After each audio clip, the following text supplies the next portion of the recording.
to come and listen to a record made by a Ronald McDonald Reagan! Every fucking problem that you experience in 2024, every fucking problem, it always goes back to the fucking devil. Sorry.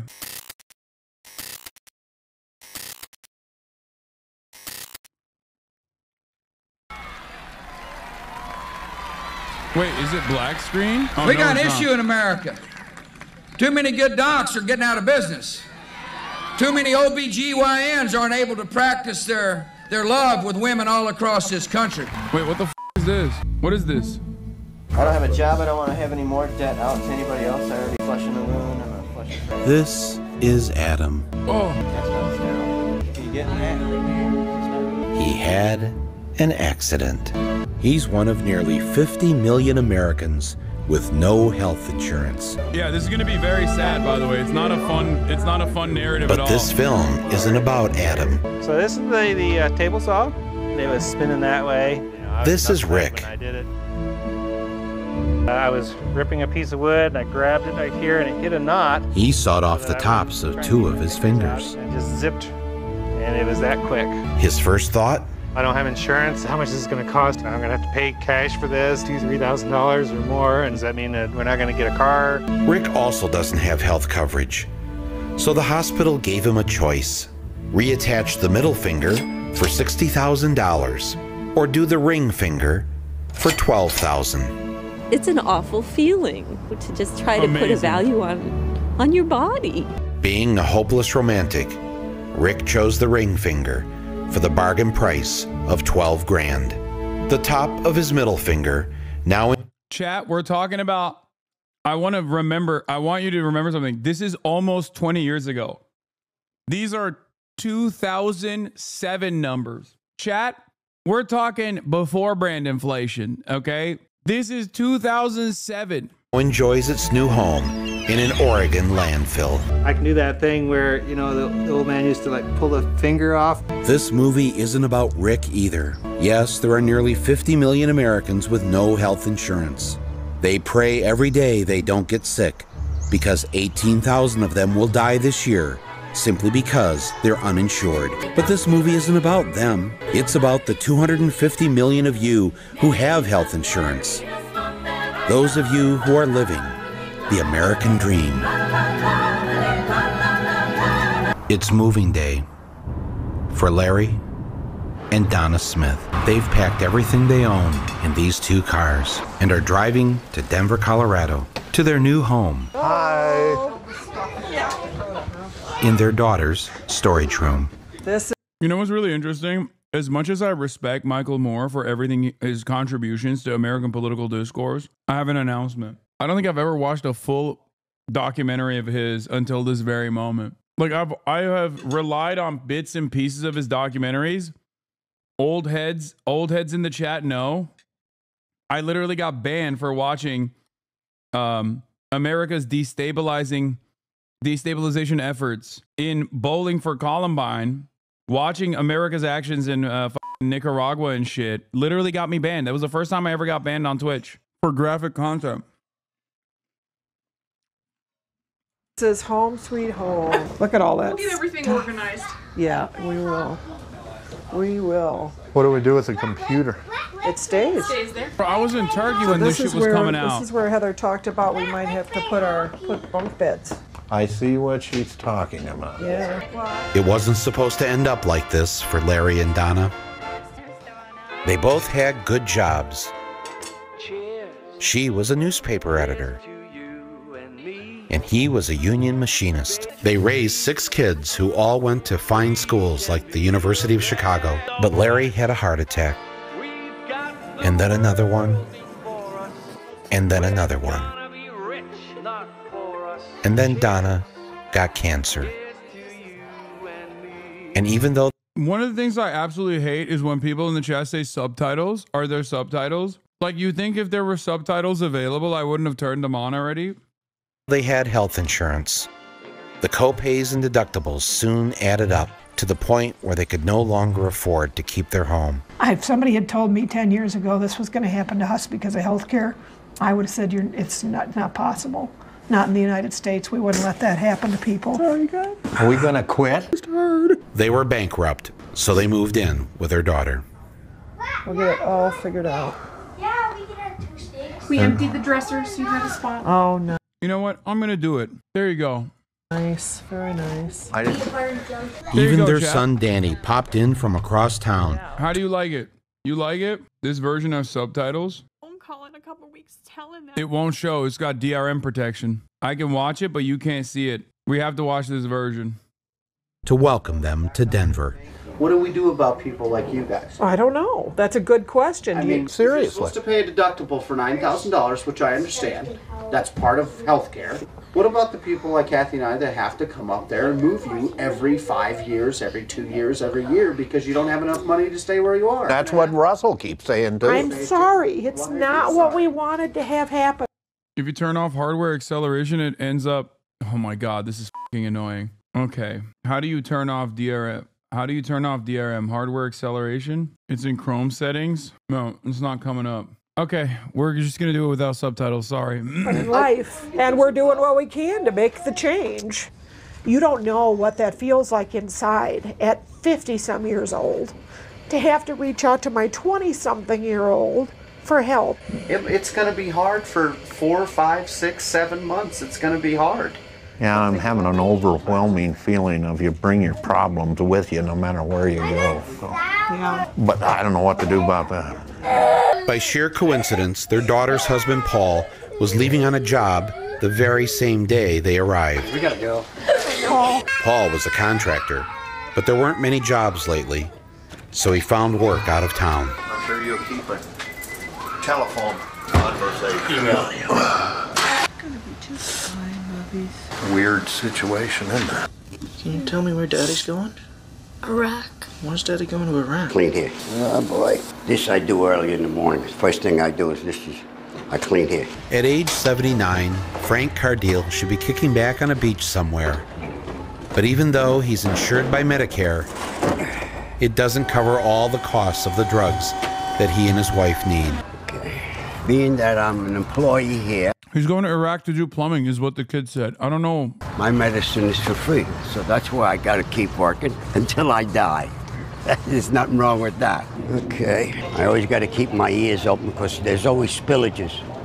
The milk, tomato sauce, oh, you're in trouble because you take a half hour to pick that up. And I look up at every house so everything is clean. If I see something, you pick it up, whether it's paper or garbage. One day I had the keys in my hand and they went in there. And I had to climb in there to get the keys out. It's a sad situation. There are golden years. I can't find them. I'll tell you that. She had a painkiller for her hip. The girl said, Frank, this is $213. What, At least for a this time painkiller? I didn't take it.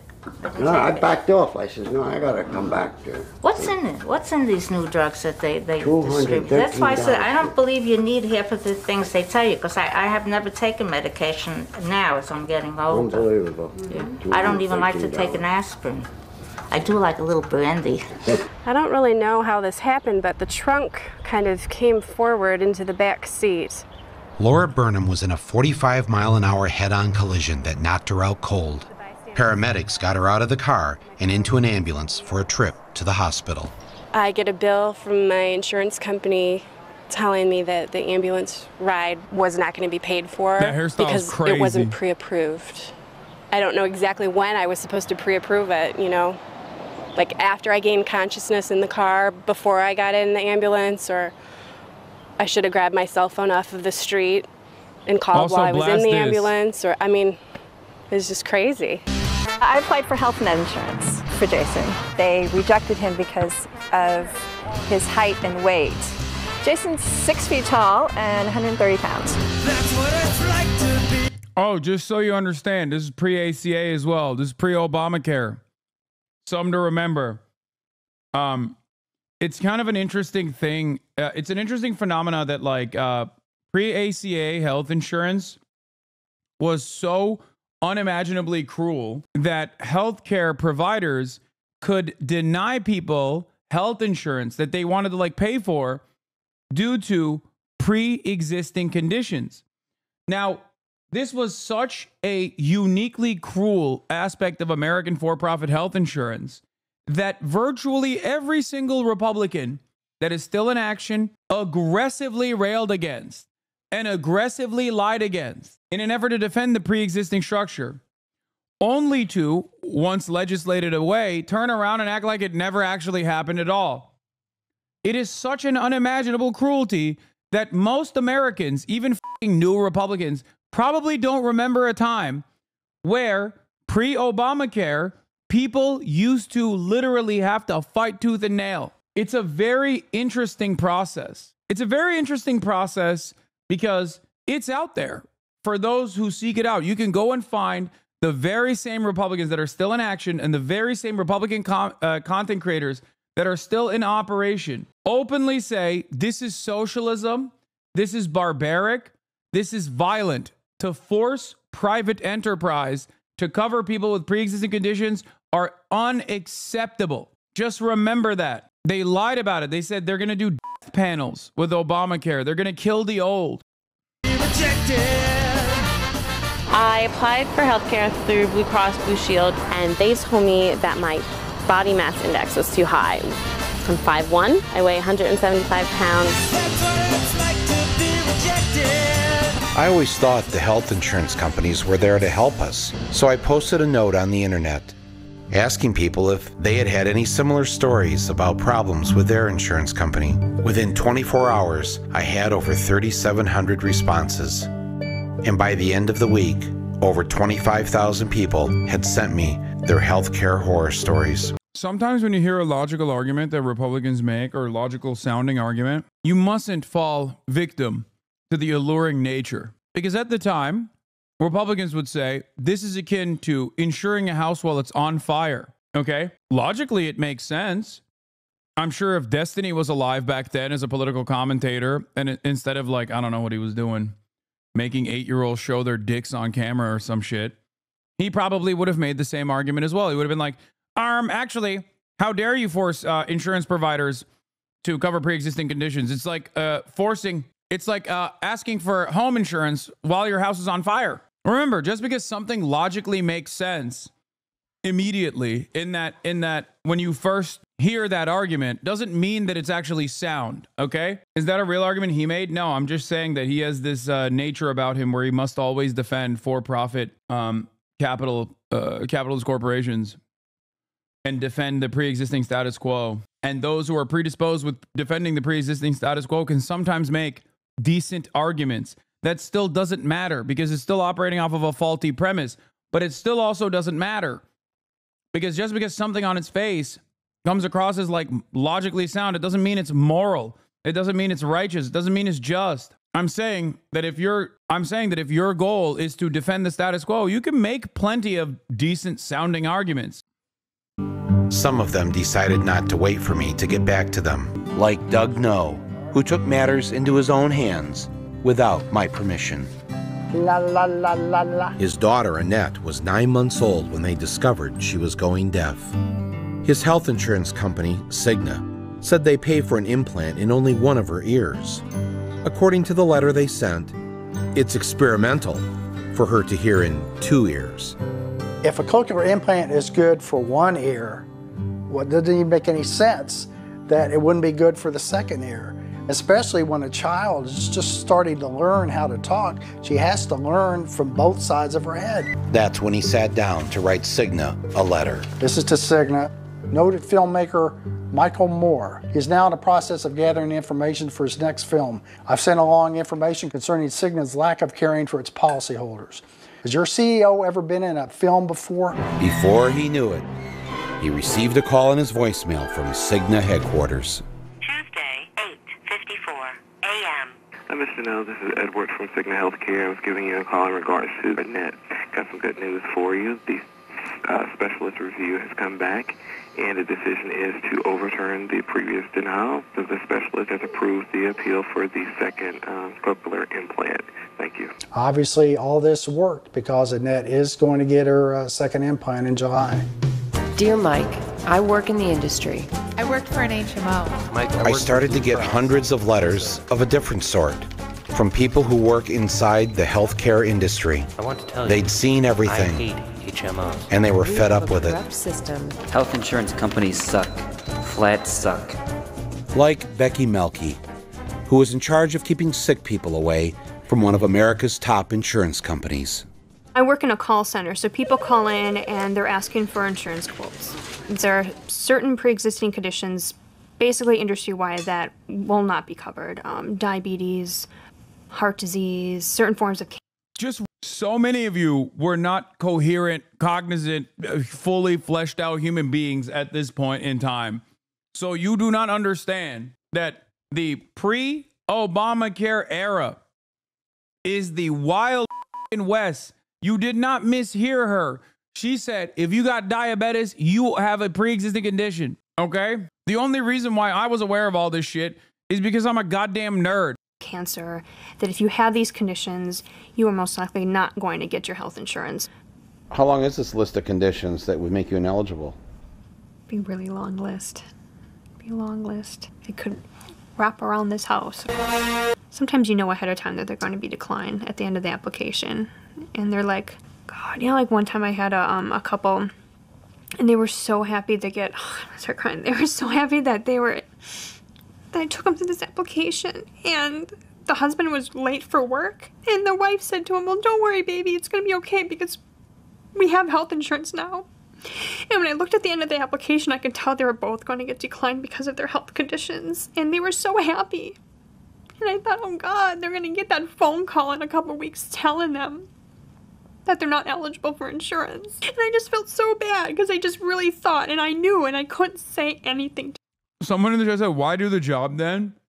Ironically enough, because if she doesn't do that job, she doesn't have health insurance. The f do you mean? How are you going to get mad at the f***ing whistleblower who is an insurance broker and not mad at the larger problem here?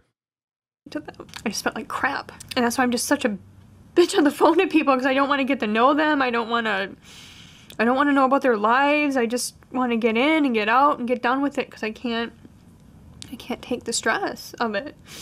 In spite of Becky being a bit of a pain on the phone, Kaiser Permanente. a 250 million Americans are still able to get health insurance. Every American deserves a... Like, you think Becky, if given the opportunity, you think Becky wouldn't give everybody health care for free? Herself included? Remember, your class position matters, okay? It dictates every aspect of your fucking life. Affordable health care. Call toll free. Let's meet some of these happy insured customers. Maria has Blue Shield, and Diane, Horizon Blue Cross. BCS insures Laurel, and Carolyn has Cigna. And it's a good thing that they're all fully covered. I ended up being diagnosed with retroperitoneum cancer. Brain tumor. Breast cancer. Brain tumor on the right temporal lobe. Because they were insured, they got the red carpet treatment at the doctor's office. She requested for me to see a neurologist. The way they were going to treat it was to remove it. Surgery was scheduled for December 9th. There is a test that you can take that will show whether... Half of these companies you might be noticing sound incomplete. Like when he mentions the name of one health insurance company and then he mentions the name of another health insurance company only to make it seem as though they are separate health insurance companies. They've now merged so they can dominate your lives even better.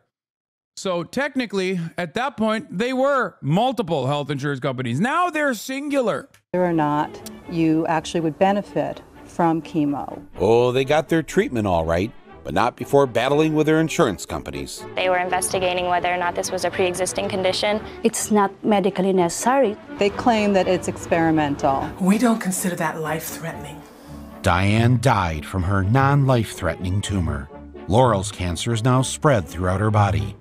Her experimental test proved that Carolyn needed chemo. While vacationing in Japan, Maria became ill and got the MRI that Blue Shield of California had refused to approve. The doctors in Japan told her that she had a brain tumor. Blue Shield had said repeatedly she didn't have a tumor. That's when she said, "Well, I'm pretty sure I have a lawyer." March 13th, 2003. I'm going to direct your attention to Exhibit 1. Please describe for me what it is. It is a denial for referral to an ophthalmologist. Is it your signature on the document? Yes. I'd like to direct your attention to Exhibit 2. This is a denial of request for referral for a magnetic resonance imaging test of the brain. It has your signature? Yes. Doctor, directing your attention to Exhibit 3, please review this document. This is a denial of a referral to a neurosurgeon. Can you explain for me how you came to sign the denial letter? This is a standard signature that's put on all denial letters. Is that your signature or is that a stamp? That is a stamp. Did you ever see the denial letter before your signature was stamped on it? No, but the denial letters are fundamentally the same. They're the denial letters that are sent out. The answer is no. No. All right. The very definition of a good medical director was somebody who can save the company a lot of money. Dr. Linda Pino was a medical reviewer for Humana. She left her job because she didn't like their way of doing business. I was told when I started that I had to keep a 10% denial. And they were actually giving us reports on a weekly basis that would have all the cases we reviewed, the percent approved and the percent denied, and our actual percentage denial rate. And then there would be another report that compared me to all the other medical reviewers. The doctor with the highest percent of denials was actually going to get a bonus. Really? You mean, so like you as a doctor working for the HMO, if you denied more people health care, you got a bonus? So that was the way they had set the system up. Any payment for a claim is referred to as a medical loss. That's the terminology the industry uses. I mean, when you don't spend money on somebody, you deny their care, or you make a decision that brings money in and you don't have to spend it. It's a savings to the company. This is Tarsha Harris. Blue Cross didn't deny her treatment and actually approved her operation. But then they discovered that in the distant past, she had had a yeast infection. Apparently it's common. Men, women can get a yeast infection. So was prescribed the yeast infection cream, general cream, and it went away. She later applied for health insurance, and that's what you're supposed to be disclosing. Serious ailments. The yeast infection was... I need you guys to understand something here. This is very important. These people are trying to get health care, and they're being denied health care. But this isn't even the denial process that we talk about now. Because even after they get this health care with an incredibly high premium, if they're even able to get it because of all the pre-existing conditions that are factored in, okay, then they still have to go through the process of getting said health care. And if they ever get injured, God forbid, the company will still deny their medical coverage. At the time, pre-Obamacare, you couldn't even get health care if you had something that they considered to be a pre-existing condition. They were still doing denials after people got the medical care, or after people got the health care and paid for it. They haven't stopped that second part. Independent, there was nothing else she could have done. It wasn't until they were going to have to spend money that they looked. If they'd taken 5 minutes beforehand and wanted to clear up the yeast infection, they could have looked at her medical records, they could have talked to her doctor. Because of the undisclosed yeast infection, Blue Cross dropped Tarsha Harris. She thinks she's put this behind her. And then Blue Cross changes their mind, tells the doctors, we're taking the money back, go get the money from Tarsha. The fact of the matter is, it was a yeast infection. That's all it was. I'm still a little bitter because I don't trust insurance companies now. To me, it seems they're always going to be looking for a way out. You know, what happened to helping the person that's sick? Don't make their problems worse. This is Lee Einer. If they weren't able to weed you out in the application process, or deny you the care your doctor said you needed, and somehow ended up paying for the operation, they send in Lee, their hitman. His job is to get the company's money back any way he can. All he has to do is find one slip-up on your application or a pre-existing condition you didn't know you had. We're going to go after this like it's a murder case. And I mean a whole unit dedicated to going through your health history for the last 5 years, looking for anything that would indicate that you concealed something, you misrepresented something, so that they can cancel the policy or jack the rate so high that you can't pay them. And if we couldn't find anything you didn't disclose on the application, you can still get hit with a pre-existing. I think what's really funny is that this is just one aspect of their profit-seeking ways, okay? Like, this is cartoon villain shit now because you're used to it being, you're used to insurance companies not being able to use, like, fake bullshit to say, oh, you had a pre-existing condition, so we're just, like, taking away your health care, and now you have to give us the money back for things that we've covered. But it doesn't matter because once that was eliminated, how the f did their profits go up so much? How? One must ask the question, how? Because this was just one aspect. Yes, they fought tooth and nail to ensure that that aspect remained so they could use it, but it didn't fucking matter. That's the reason why the healthcare companies' profits have exploded regardless, year over year. Denial, because you don't even have to have sought medical treatment for it.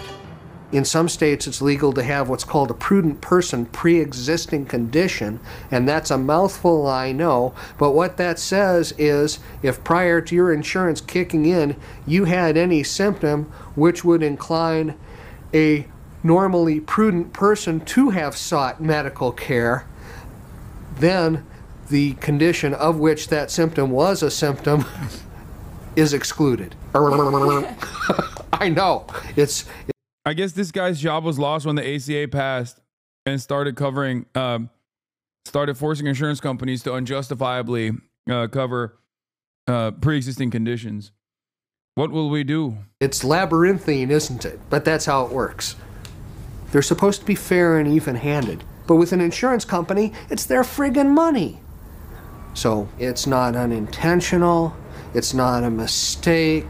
It's not an oversight. I know he left. He's a whistleblower, chat. Obviously, that's why he's talking to Michael Moore. I'm just saying, there were guys like him.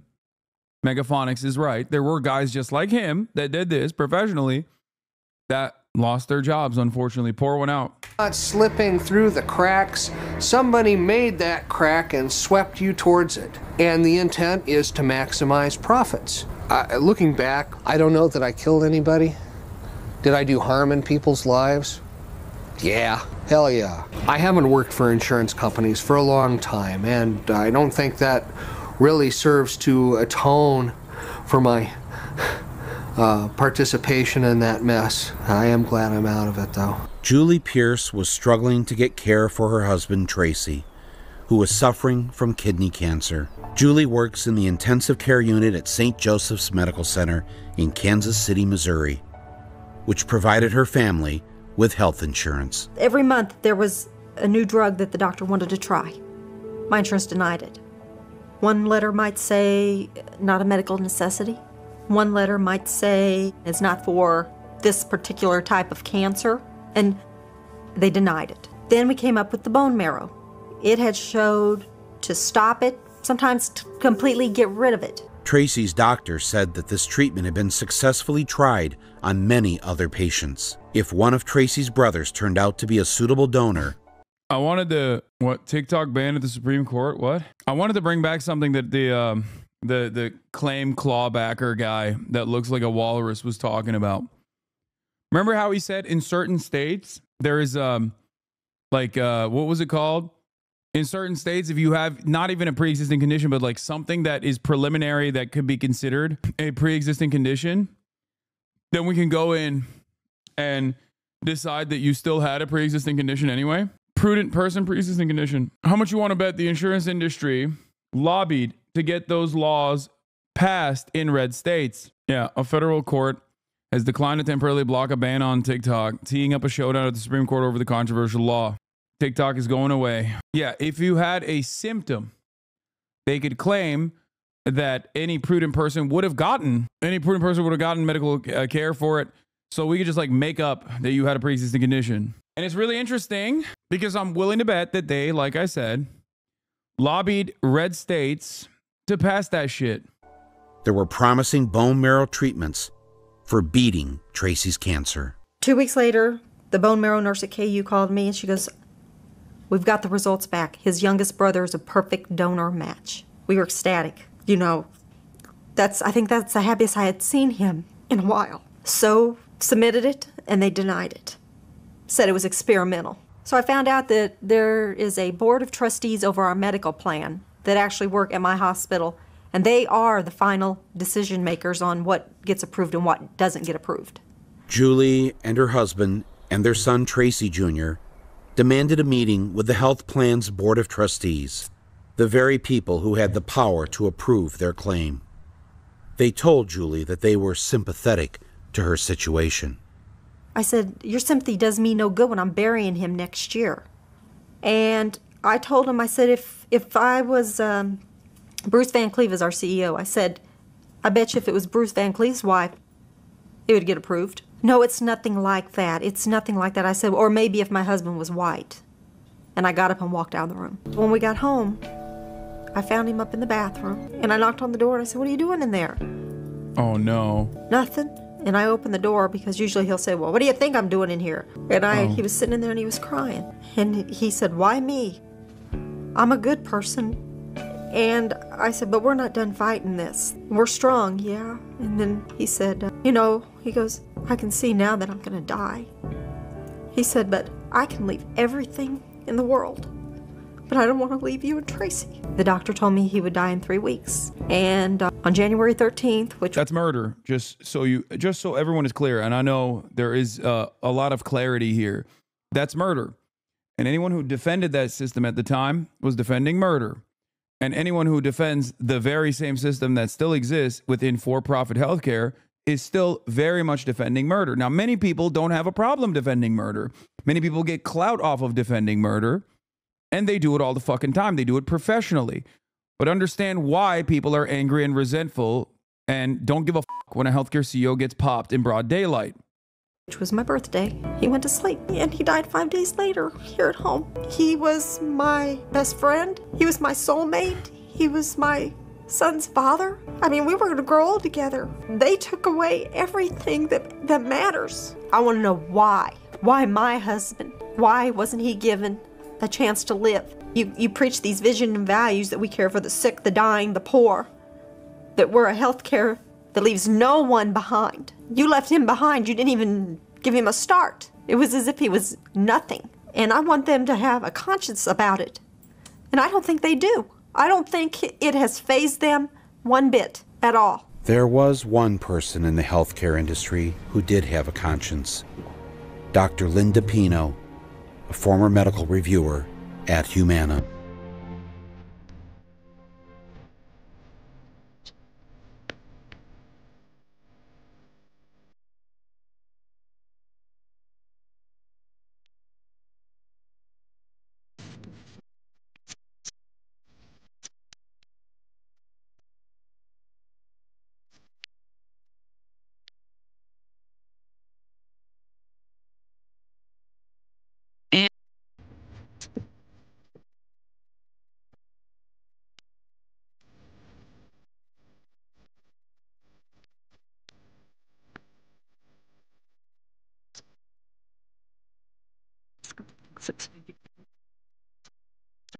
And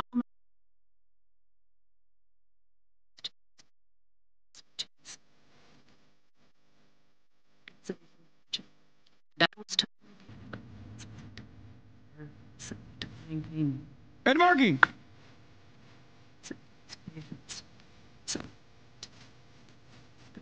Care.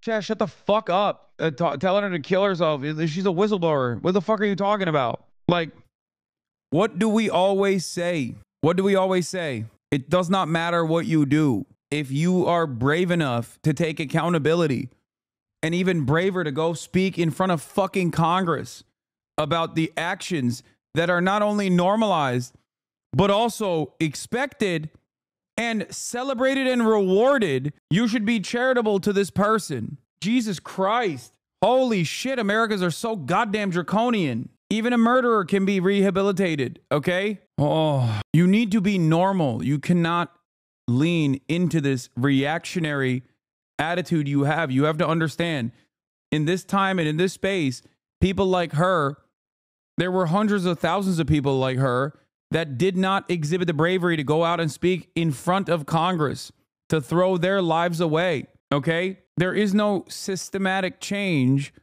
that takes place if there aren't brave people like this. If you do not believe that people have the capacity to reform and actually fight against the awfulness, the awful things that they subjected others to, then why the fuck are you a leftist? We are all victims of social conditioning. You cannot overcome things that you learn as norms as a byproduct of your material conditions. So when someone actually does overcome that, you have to celebrate it. You have to be understanding. This is a person in the process of atonement in a system that many never even reach. Okay, half the chat screaming at her weren't even born in 2003. Yeah, it just doesn't. It's very frustrating that we already have a structure designed to kill the poor. Okay, and it is so normalized. This was in 1996. Thank you. It's not even from 2003. It's from 1996. And you guys are out here fucking yelling at a person. Oh, please. Some of you are more predisposed, not with justice, but with vengeance. This is the most American mindset.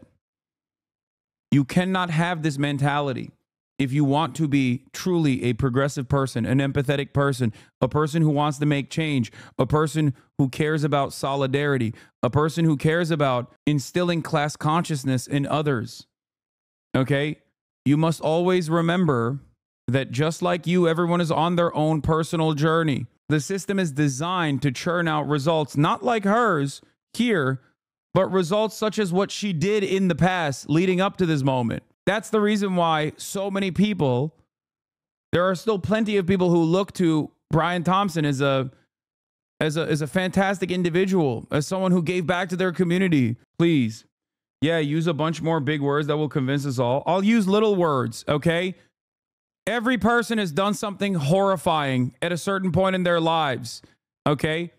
Or every person has, in certain instances, been rude or ruthless or bullied someone. Should we just keep you to that standard? Stop being a fucking dickhead and understand that people have the capacity to change and celebrate those who do. Also, fuck you. Here, take a permaban.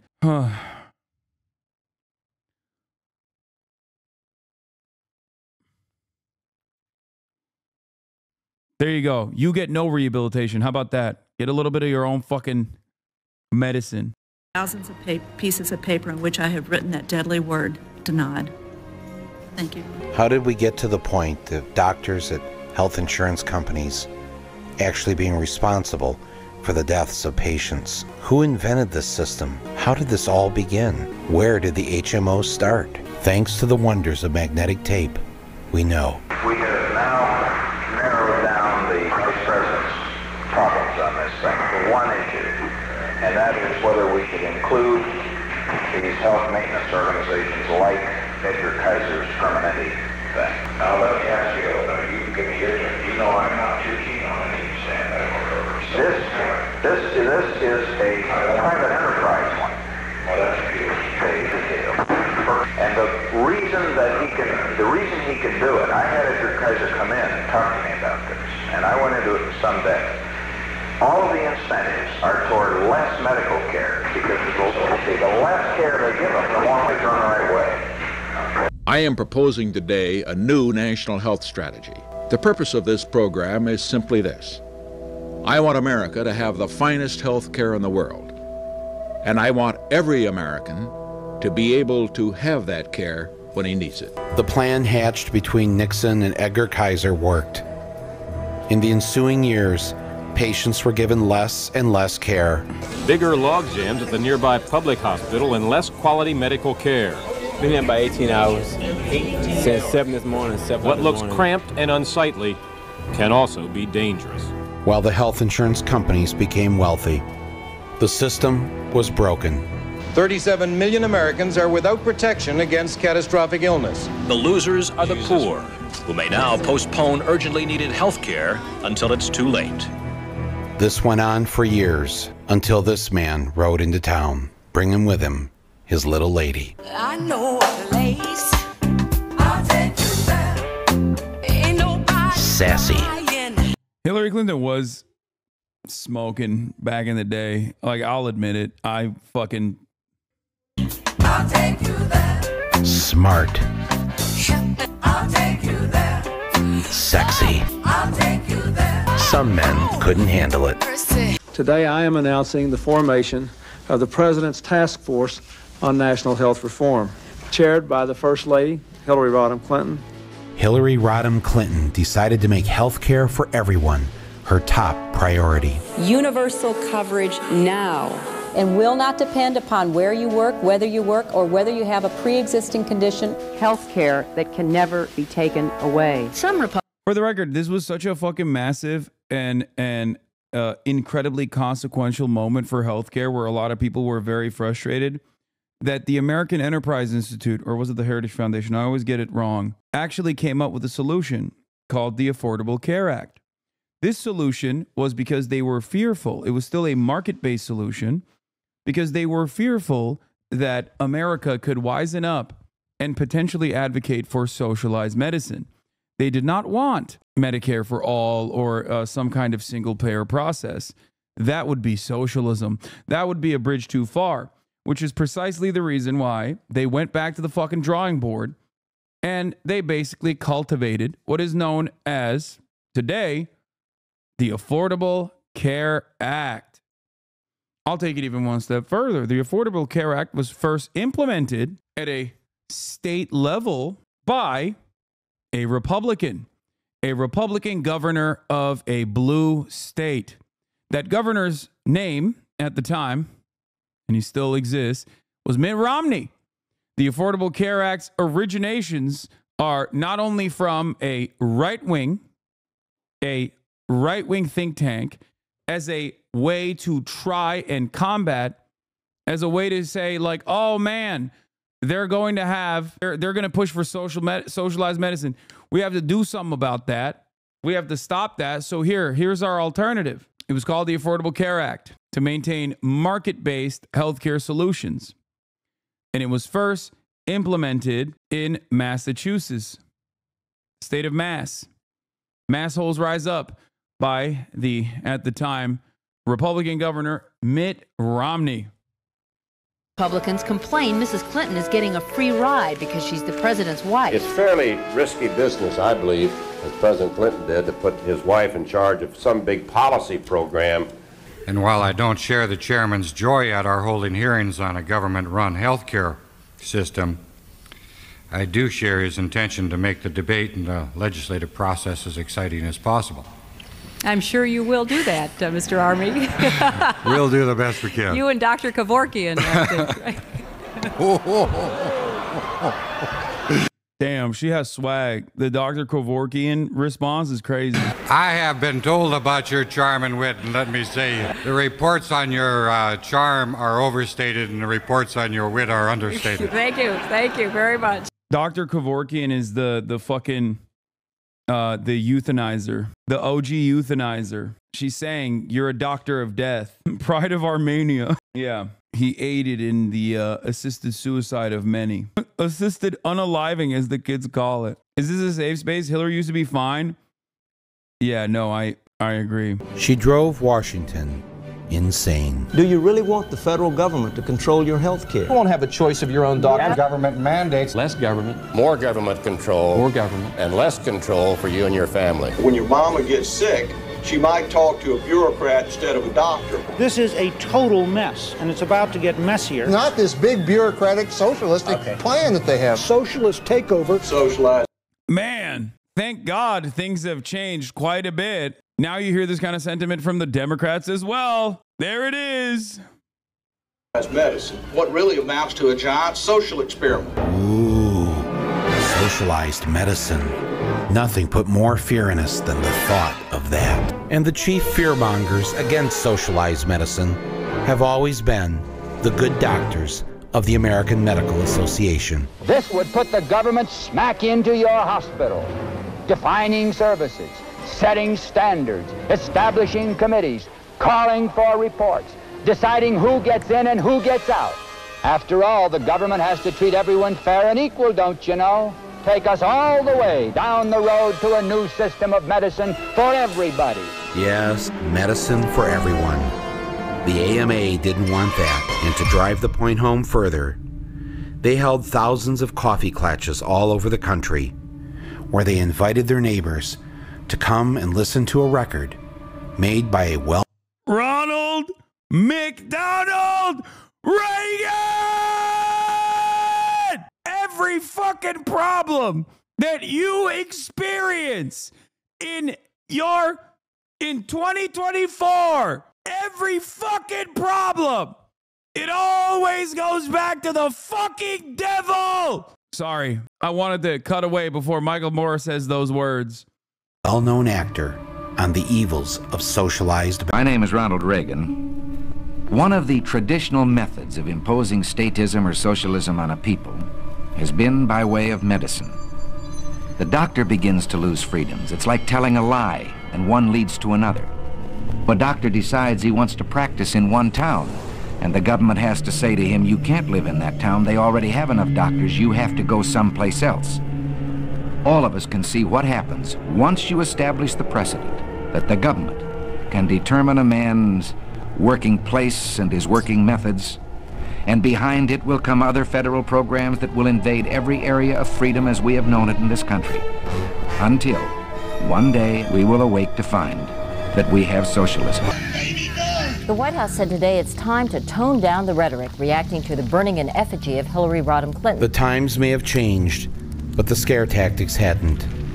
The healthcare industry spent over $100 million to defeat Hillary's healthcare plan, and they succeeded. And I want now to introduce to you the president, because he loves the Easter egg roll. For the next 7 years in the White House, she wasn't allowed to bring it up again. Is anybody here older than 2? A decade and a half went by, and still America had no universal health plan. The United States slipped to number 37 in healthcare around the world, just slightly ahead of Slovenia. But that's understandable, because Congress was busy with other matters. Mr. Speaker, today I rise to... That was 2006. Just so you understand, things have gotten much worse. Offer congratulations to the confectioners at Just Born Incorporated as they celebrate the 50th anniversary of one of their most recognized and celebrated products, not to mention my daughter's favorite, Marshmallow Peeps. And thus the healthcare industry went unchecked into the early 21st century. Humana more than doubles its fourth quarter profit, lifts its earnings outlook for the year as well. United Health has tripled its share price. Making obscene profits. Aetna beat their estimates. Better than expected earnings. One of them was Aetna. There's a lot of really wealthy shareholders out there right now. Are they willing to actually share some of that wealth? Turning their CEOs into billionaires and skirting the law whenever they wanted. But their biggest accomplishment was buying our United States Congress. This is Washington at work. Lobbying has become... Like, so much of this has been like, so much of this is on fire in 2006, and since then we have thrown accelerant on it. Okay, because they're talking about the pervasive and negative influence of lobbying in like the 90s leading up to the early 2000s, and it got so much worse. Like, so much, unimaginably worse, okay? This is fucking pre-Citizens United, chat. This is before Citizens United. And they're like, man, this corporate lobbying. Like, if we were to go back to that time, in terms of lobbying influence, in terms of money in politics, it would be celebrated as like this unimaginably socialist move, okay? Understand, this is pre-Citizens United. Become so brazen, the money is being collected. With 4 times as many healthcare lobbyists than there are members of Congress, they even managed to buy off old foes. For her silence, Hillary was rewarded and she became the second largest recipient in the Senate of healthcare industry contributions. We've given the entire healthcare system over to the insurance industry. I mean, they have total control. Well, not total control. The drug companies like to buy their members of Congress too. Here's what it costs to buy these men, and this woman, this guy, Stars and bars, and baby. this guy, and him too.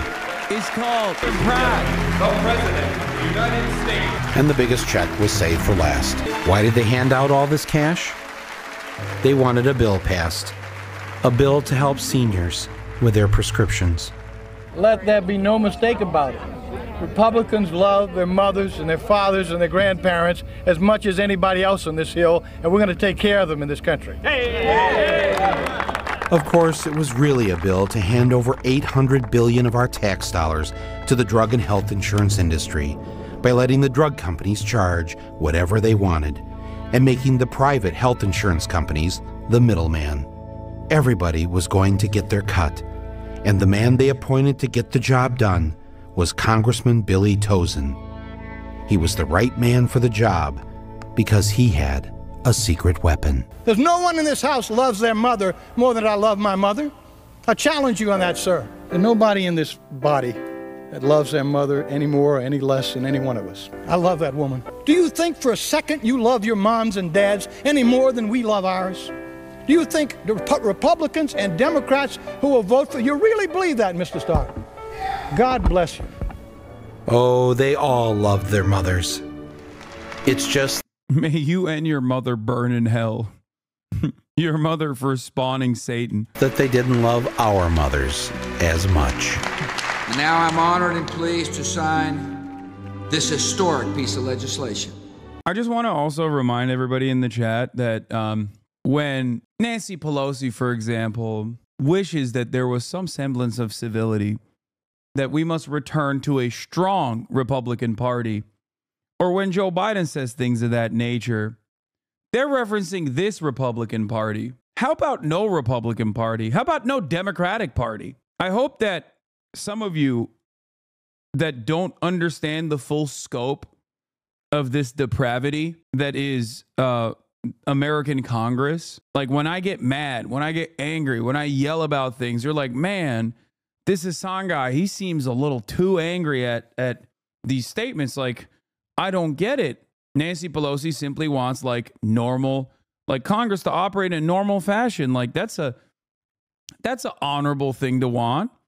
Or when Democrats tell you they want bipartisanship for the sake of bipartisanship, as though it is a virtue in and of itself.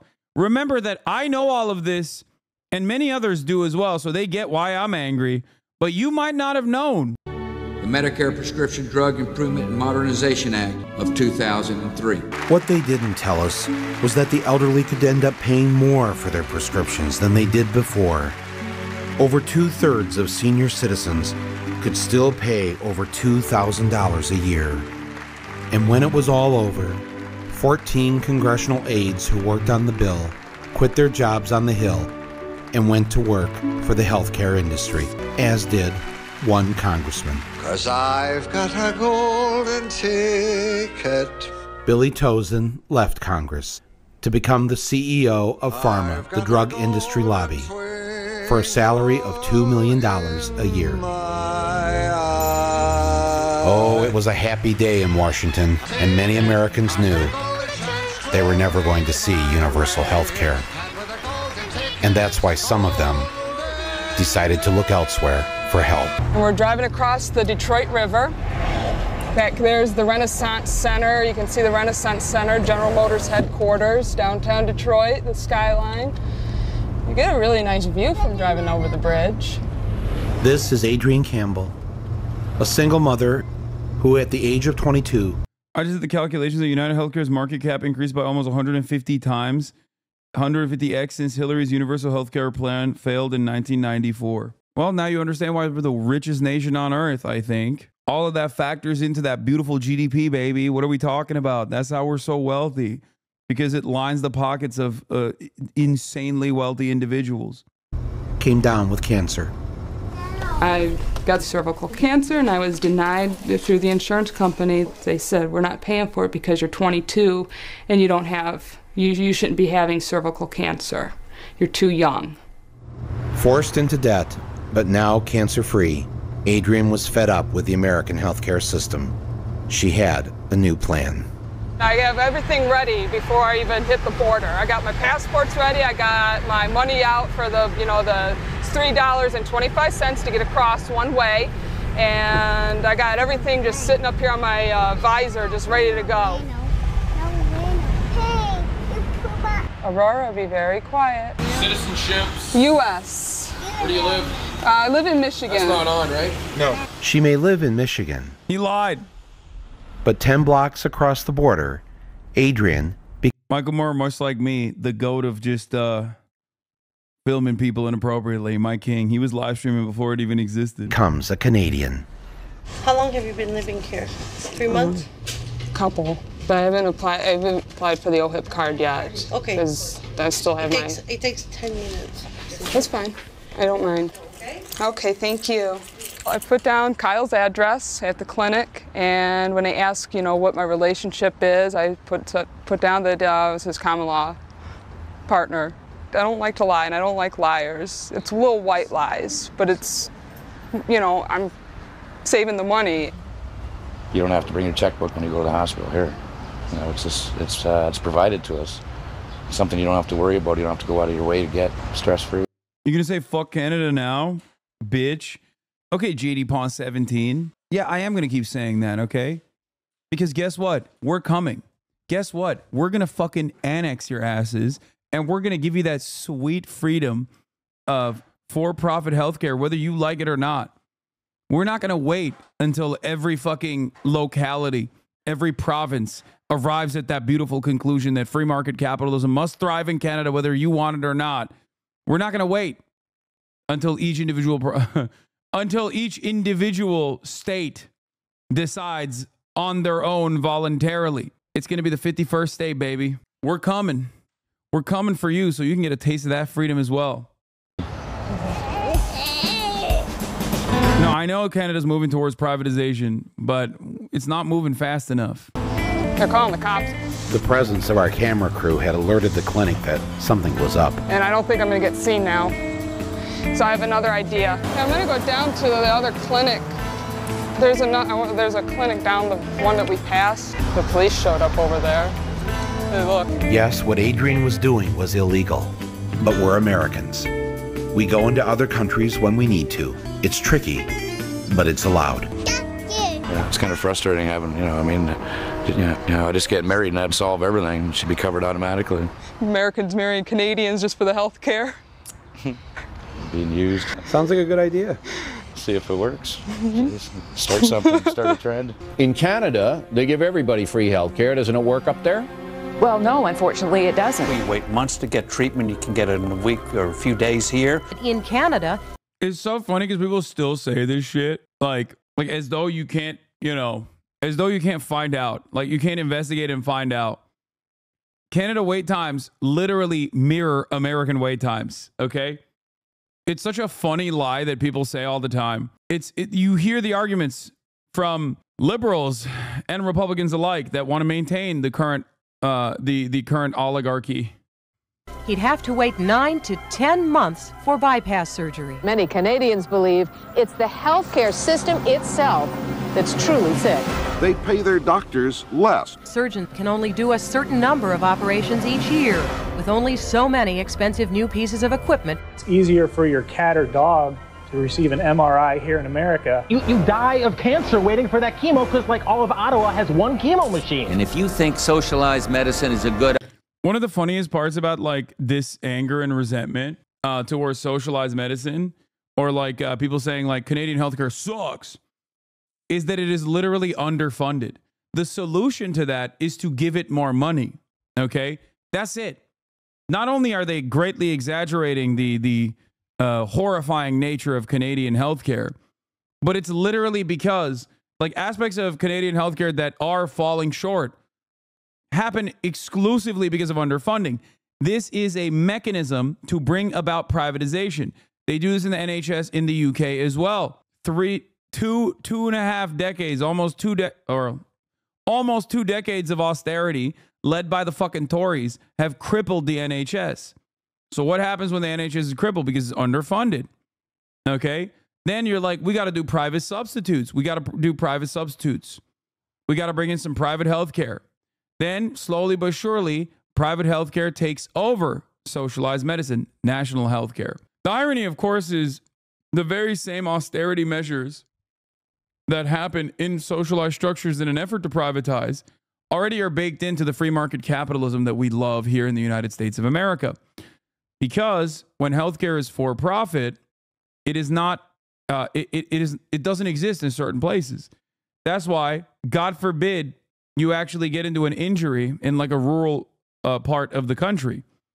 In many of these rural parts of the country, when you get injured, you just don't even have a fucking hospital to go to because they closed, because it's not profitable, because there's no profit, even though the damn near entirety of the American hospital system is also pretty much backed by voluntary contributions and also a shit ton of local and federal subsidies. So we have the exact same problems that they do, and we pay more. Good idea. Ask a Canadian. So I thought, who better to ask than my Canadian relatives, Bob and Estelle. But they wouldn't cross the border into America. They wanted me to meet them at Sears. Yeah, this is the reason why single payer is the way, okay? Wait, brother, so you're saying mixed private and public healthcare options are not possible? It all just turns into private? I always thought a mixed one would work. Guess not. No, that is the problem with mixed healthcare. Unless there is like severe regulation surrounding it, private healthcare will always inevitably be used as an alternative to public ones and inevitably used to cripple the public alternative. Look no further than schooling. Look no further than education if you want to understand how damaging this is. There are certain countries that have tried to do that with education, like Sweden, for example, and they saw such horrifying results when they tried to venture into privatization that they were like, we can't do that. We can't do that. We're turning into Denmark. We have to stop it. In Canada. Now, what are you guys doing here? We're buying insurance. We're going over to the States. We're going to the States to see you. Right. Well, that's just across the river. Yeah. You wouldn't even go over see us over in Michigan for a couple of hours without this insurance? No, we wouldn't. We're just adamant about it. We would not do it. If somebody punches us in the mouth or something, and something like that. You don't want to get caught in the American health system. That's right. Yeah.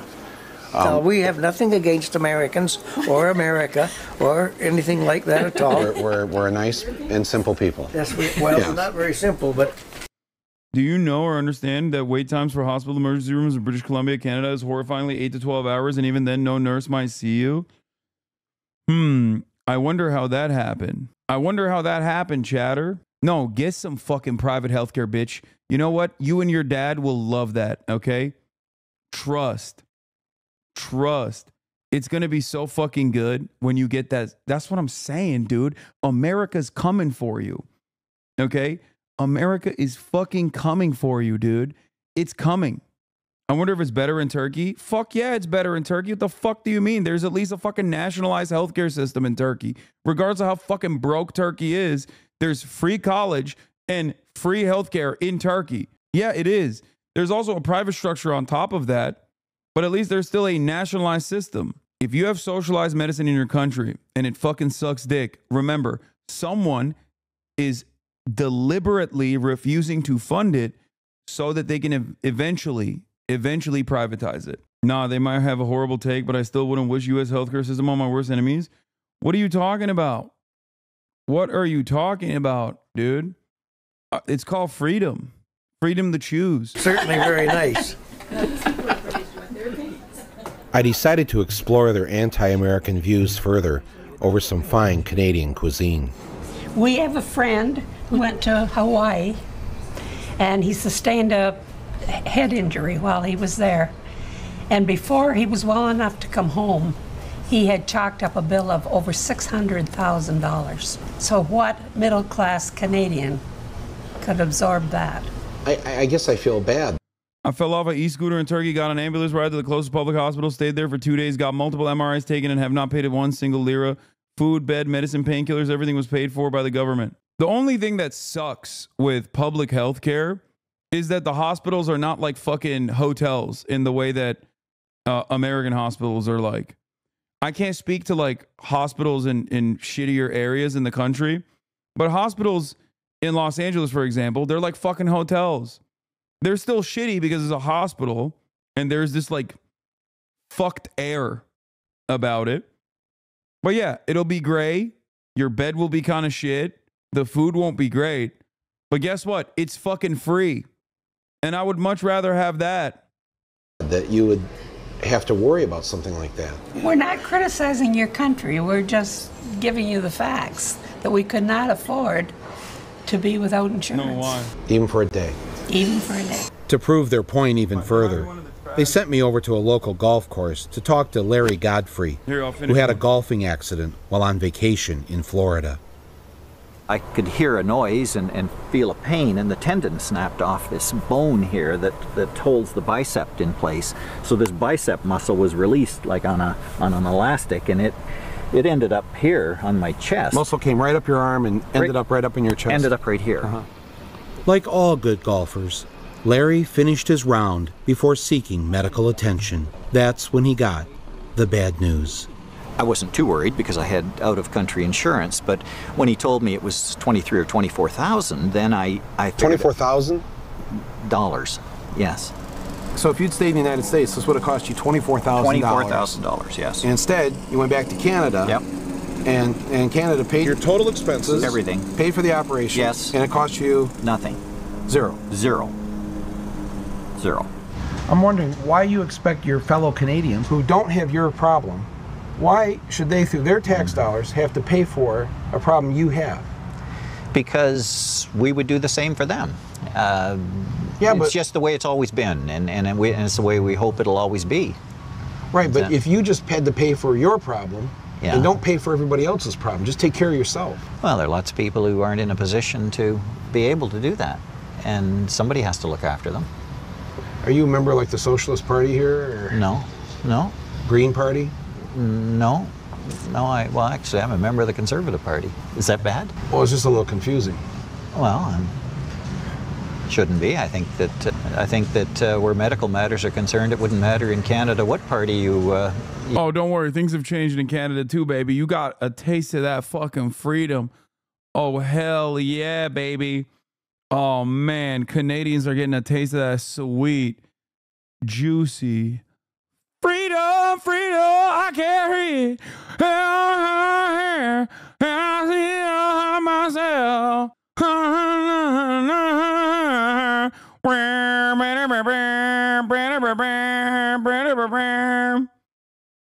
You were affiliated with, if any.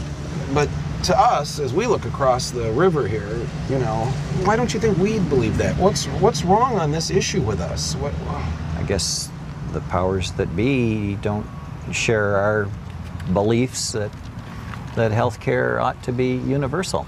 I mean, Canadians didn't until we met up with a guy named Tommy Douglas, who pretty much changed everyone's mind. What do you say about the fact that specialists are flocking to the U.S. because salaries are way higher? I think that contributes to why specialist wait times are longer in Canada than the U.S. And to be honest, I don't know how to fix that for Canada. Or on the opposite, I don't know how to bring about single-payer healthcare with the U.S. without drastically reducing the salaries for specialists. Yeah, no, it's going to happen. The AMA will be the final fucking step in that process. But it's the same principle behind the housing market. No, that's not even true. No, it is true. It is true to a certain degree. There is, like, American specialists do get paid a lot more. It's like very unique shit that America thrives on in terms of healthcare. Like, they'll say, oh, if you have like a unique type of brain cancer, America is the best at dealing with that, right? And that's it. It's ironic because like America is cooking Canada in that regard as well, because it's just like the average pay for doctors is significantly higher here. My argument always has been that Medicare for all works alongside, like socialized medicine works alongside socialized education.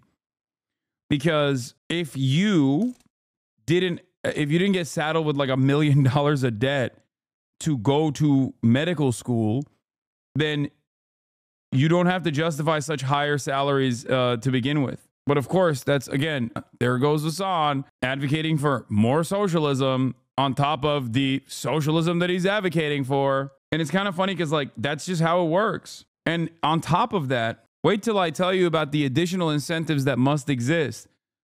When there's need for more doctors, for example, a competent government is supposed to not only offer subsidies, but also incentivize people by paying them to go on an educational journey to become doctors. That's normally how it's supposed to work, and it does.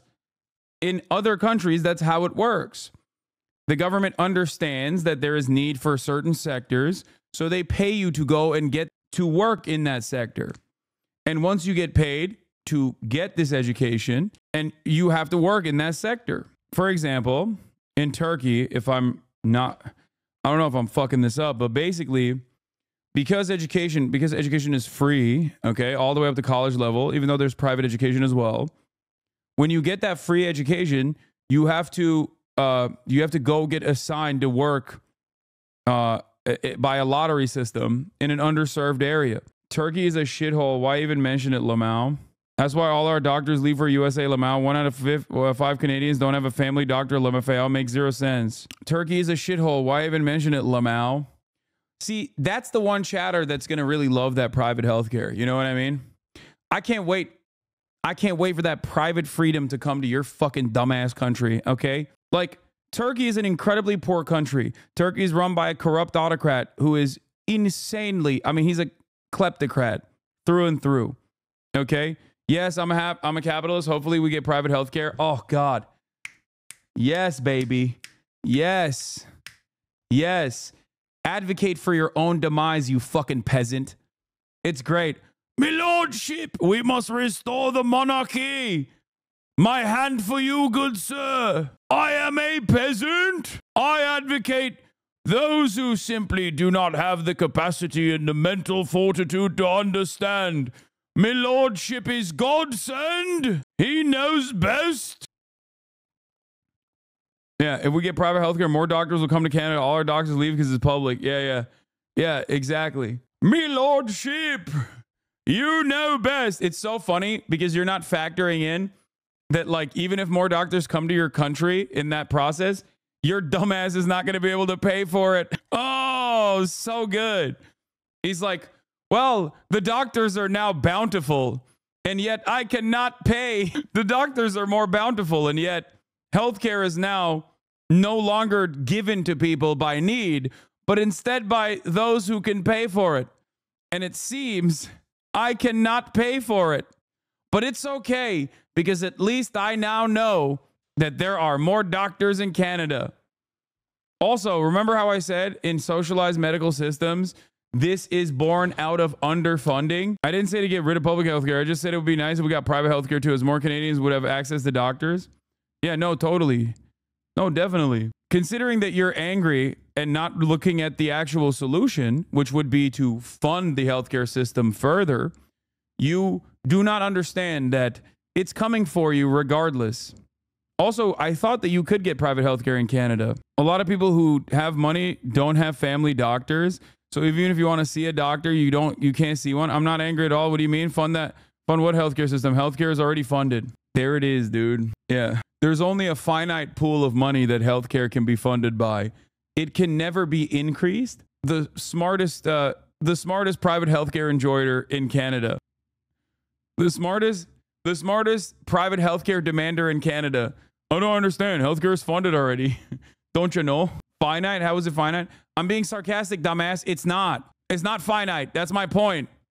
You can put more money into the system. Also, I'm pretty sure you guys already have fucking private healthcare as a substitute as well. I don't know if you've ventured into that territory. In that process, you could even pay doctors an even higher wage if necessary. Or hire more doctors. Or hire more nurses. It's ironic because as someone who's in the pocket of big registered nurse, I am very aware that these exact same problems exist in America as well. One of the most common things that nurses go on strike for is the very fact that hospitals refuse to hire more nurses.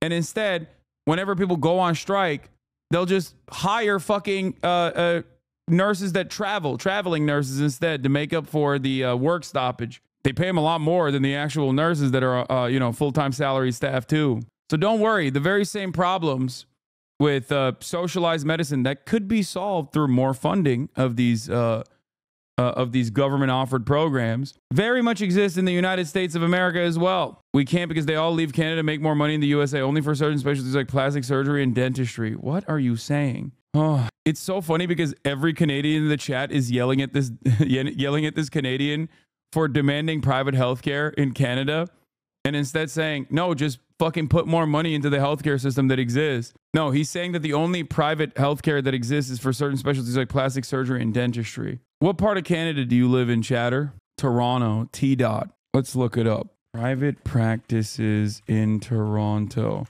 Here, I'll do this Googling for you. Top 10 private practice doctors near Toronto, Ontario. Saskatoon Agreement of 1962 permitted doctors to opt out of Medicare, and with the exception of Ontario, physicians across the country can still do the same. Some provinces do have barriers to limit private practice. As of 2024, the median salary for a doctor in Toronto is estimated to be $143,000 per year. However, the salary range for doctors in Ontario can vary widely from $72,000 to $336,000 annually. The average salary for a doctor in Ontario is $166,000 a year. Here, there you go. You can go to a nurse practitioner with murky rules in a private clinic in Ontario. Ontario has a conservative premier, Doug Ford. Dude, you're just wrong. I swear to God, if he says Ontario, I'm going to lose it. Go to East York. They literally have private clinics there. Lamau, he's moving the goalposts. Now he wants a psychiatrist. If he's just looking for a family doctor, as he specified earlier, nurse practitioners provide primary health care at private clinics. A lot are subscription-based. That's not the same as seeing a doctor, buddy. So you can get it. You just don't want to get it. You specifically want it to be a doctor and not a nurse practitioner. You can get your scripts from them, all this shit, but it doesn't matter. I'm trying to help you, man. I'm trying to offer some healthcare solutions to you're specifically like, nah, you don't understand. I have to have it be private. But now you're like, no, I actually have to have it not just be a private clinic, but I want it to be a doctor as well. Would you rather get medical advice from a doctor or a nurse, lol? I mean, I would rather get medical advice in a fucking socialized medicine structure. So that's it. That's my choice. I advocate for that all the time. And seemingly, while you live in this privilege, you still have the dumbass opinion that it should be privatized. Yeah, I don't disagree with you. It doesn't seem like you agree with me. Not fully privatized. No, I don't want any sort of privatization. If it were up to me, it would be a national healthcare system that's fully funded. Again, 1 out of 5 people don't have family doctors. Yeah, 1 out of every 3rd American doesn't have fucking primary healthcare providers at all. So it doesn't fucking matter. Okay? That's a lot of people for 35 million people in this country. Yeah, your tiny ass fucking country still gets it done. Okay, so shut the fuck up. We have 330 million in the United States of America, and 1/3 don't have a primary care physician. What the fuck are you talking about? You don't know anything. That's because it's private. Yeah, that's fucked up. It's not public in the USA though. Brother, you don't understand. And I don't know if I can ever get this across your thick dome, okay? That is what you can look forward to with private healthcare. You're like, "Oh, but there should be some semblance of like socialized medicine." And then also some private partnerships, some private and public partnerships. Like, that's the best path forward. And I'm telling you, instead of funding the current existing public structure, opening up ways for more privatization will unironically lead to your country looking a lot like mine. That's the problem. I can't believe we're having this conversation over literally how devastating American healthcare is because it's fully privite. One guy, yeah. One guy did it. Can he come over and visit us? He's dead, unfortunately. In fact, he's just most recently been revered as Canada's singular most important person. We think so much of. I mean, in your history. In our history. Your whole history. In our whole history. More than your first prime minister. Absolutely. More than, yeah. Even more than Wayne Gretzky. No way. Absolutely. Great hockey player. great singer. More than Celine, yeah.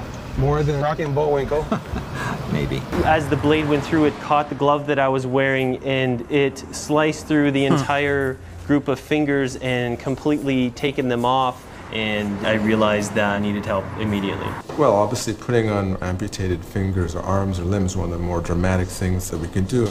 If you're looking at 5 fingers, you're potentially looking at a 24-hour operation. So there actually was 4 surgeons, as well as all the nurses, 2 different anesthetists to carry out an operation of that magnitude. When somebody like Brad came in, we didn't have to worry about whether or not he could afford it. He needed help, he needed a great deal of help, and we could just concentrate on finding the best way to bring him through it. I met this American. He cut off the ends of 2 of his fingers with a saw. So when he arrived at the hospital, they told him that, well, one finger is going to cost you around $60,000. It was going to be $12,000. He had to choose which finger he could afford. I'm down, bend the long finger down. We've never told someone that they couldn't put a finger back on because the system wouldn't allow it. I'm very glad I work within a system that allows me the freedom to look after people, not have to make choices like that. It seems that nothing we were told about the Canadian system was true. Maybe I was just in the wrong part of town. So I went across the city to a crowded hospital waiting room. How long did you have to wait here to get help? 20 minutes. 20 minutes. 45 minutes. I got helped right away. You can see how crowded this is. They really do an amazing job. Yes, did you have to get anyone's permission to come to this hospital? No. Oh, we can go anywhere we want. You don't have to get it pre-approved? No, they just... By your insurance company? Oh, no. Oh, heavens, no. Can you choose your own doctor? Oh, sure. Oh, yes. What's your deductible? Nothing. I don't think we have any. I don't know. I don't think there's any, as far as I know. So what'd this set you back? Nothing. We know, like, in America, like, people pay for their health care, but I guess we just don't really understand, like, we don't understand that concept because we don't have to deal with that. And we're dealing with Parkinson's, stroke, heart attack. We're very, very lucky. Really, we are. I mean, we complain. You know, people complain about everything, right? Right, you're Canadian. But on the whole, it's really a fabulous system for making sure that the least of us and the best of us are taken care of. It turns out that Canadians live 3 years longer than we do. That's not hard to believe when you meet fellow Americans like Eric. England, here we go. Eric Turnbow of Olympia, Washington, saved up his whole life so that he could visit the famed Abbey Road crosswalk in London. But it wasn't enough for Eric to just walk across the road like the Beatles did. He had to do it his own special way. Here's Eric about to walk in his hands across Abbey Road. Hey! Oh, I got it. Oh. Try it again. Oh, no, I put my shoulder out. Oh. Are you in pain? Yeah. There's a hospital right there. The British hospital didn't charge Eric anything for his stay, and only about $10 for all the way cool drugs they gave him. You're all swung up, as Elvis would say. I'm gonna be okay. I decided. Yeah, this is the other point that's also important. I don't know if you mentioned this either, but the higher pay for American doctors doesn't necessarily attract the best doctors. It attracts the ones that want to make the most money. Plenty of extraordinary doctors do work for Doctors Without Borders or pro bono because they care about people, not for money. I know, that's capitalism brain rot that I forgot to address as well. The idea that like money is the only incentivization structure for anyone to do anything. But obviously we cannot rely on the magnanimous nature of humans. So I do understand that argument as well. Like that it needs to... There obviously still needs to be an incentive structure. But the solution to that is to, once again, fund the healthcare system adequately rather than crippling it, starving the beast, if you will, only with the interests of sneaking in for-profit healthcare institutions as a substitute. Doug Ford's plan to outsource surgeries to for-profit clinics won't save Ontario's healthcare system, experts said at a public hearing on the bill. Investing in public hospitals, which communities have spent hundreds of years building, is the answer, they say. It will poach the staff from our public healthcare system. There's no magic poof of human resources. Shortages in hospitals will be made worse, and hospitals will be left with all the complex cases as private clinics skim off the easiest patients. How does that make sense? For 100 years or more, literally hundreds of towns across Ontario have struggled to worked to build their local public hospitals. Those communities have donated. American private healthcare is shitty, all right, but American pink-colored vision of public healthcare is not counting on a lot of its own problems. I think there's need for both public and private. Man, stop this nonsense, okay? Only one kind, the monopoly, appears and start doing whatever they want. Yes, I would much rather have a monopoly that the government runs, because ultimately that would actually impact American lives in a positive way in every facet. Because once the government is actually paying for American welfare, then they can no longer fucking make every American obese by having our dog shit food supply as well. Okay?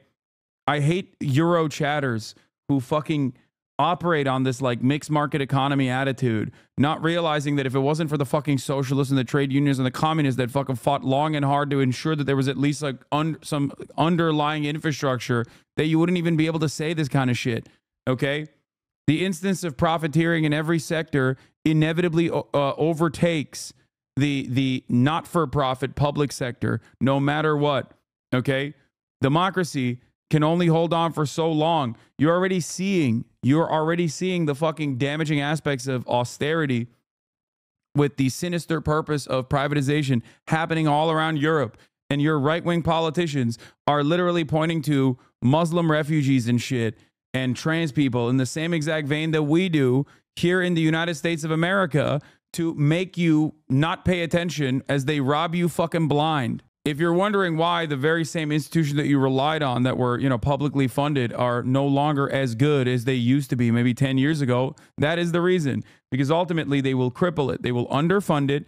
They will cripple it. And then when people get mad about the lack of quality care, when people get mad about the wait times on public transit, for example, inevitably they will sell it off to a private corporation. And that private corporation might actually make it look good in the first couple of years when they're operating. But ultimately, they will make it so much worse. The UK learned that the fucking hard way with its railroads, okay? And then, what do you have? You have no one. You have no accountability. You have people who are not accountable to anyone, operating under this idea that, like, well, the free market will actually fix the problems. It's far too late at that point. Are you actually advocating for 100% public health? It's just not feasible. Yeah, I am. And it absolutely is feasible. The fuck are you talking about? Like, the NHS still exists, regardless of the conservative initiatives to destroy it, okay? What do you mean it just is not 100% feasible? What are you talking about? Why do people just say these insane things? It has to be hybrid. No, the fuck it doesn't. It literally does not. Anyway, it doesn't matter. Americans are never getting even fucking a hybrid structure anyway. So y'all dumbasses can fantasize like you're fucking European social democrats who are also volunteering away the pre-existing public services so that privatization can come through. Have fun. Decided to go to Great Britain to find out how a hospital... But you don't understand, it has to be, because if it isn't, then he would be wrong. Exactly. They could be free, and drugs could cost only $10. I come in here and I have a prescription, and it requires 30 pills. How much is that? It's £6.65. That's the standard charge. £6.65. So that's like what, $10 or so? Yeah. What if I needed 60 pills? How much is it?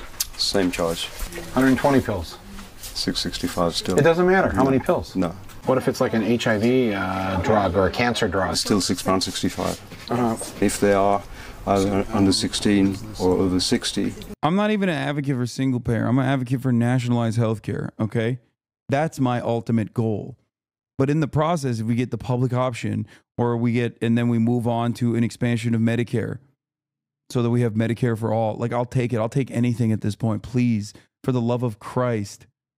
People are fucking dying. And for the first time ever in American history, the one guy that died was a fucking CEO of a private healthcare insurance company, okay?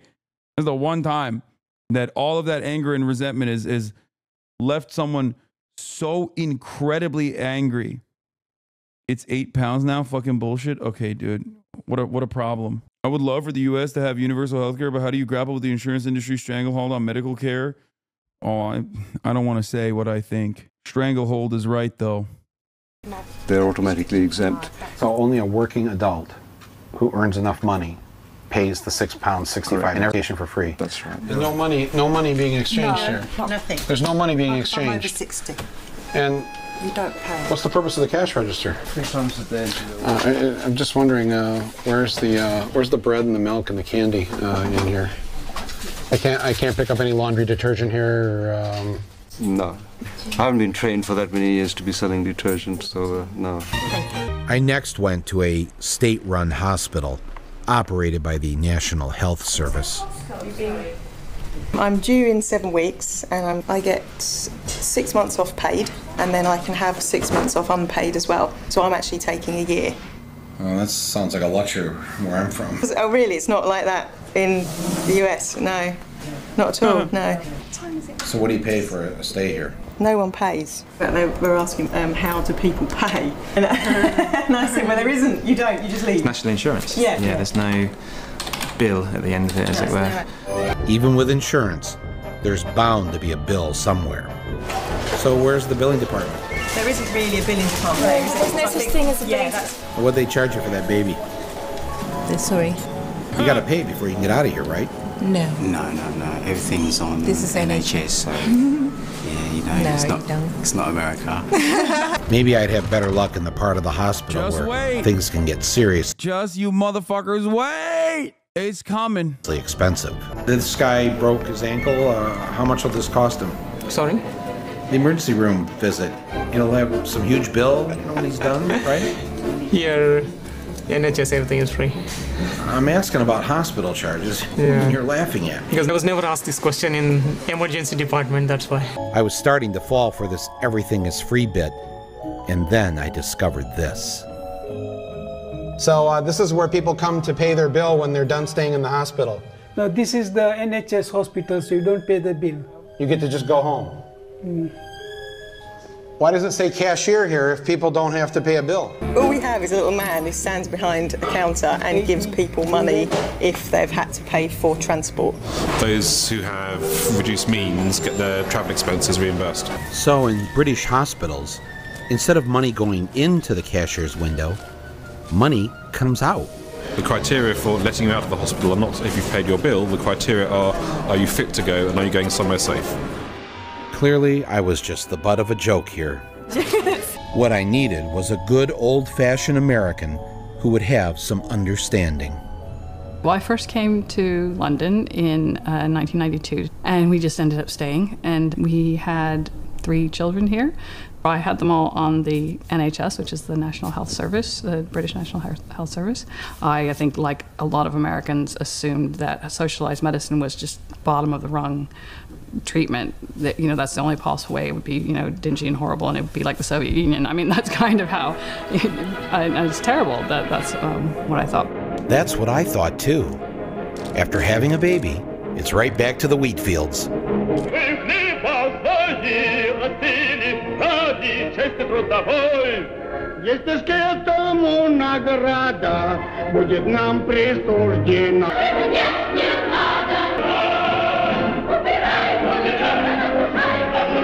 And then it occurred to me that back home in America, we've socialized a lot of things. God damn it, things could be so fucking glorious, dude. You know what I feel like? When I see like old Soviet propaganda, I feel the same exact way that like the dumbest guy on Twitter feels when they watch like a 1950s American commercial about a white family eating a burger. And they're like, oh, we must return. Like, that's how I feel when I see like old Soviet posters and shit preaching unity, preaching fucking the honor in labor, emancipation from the chains of capital, all this shit. I'm like, we must return.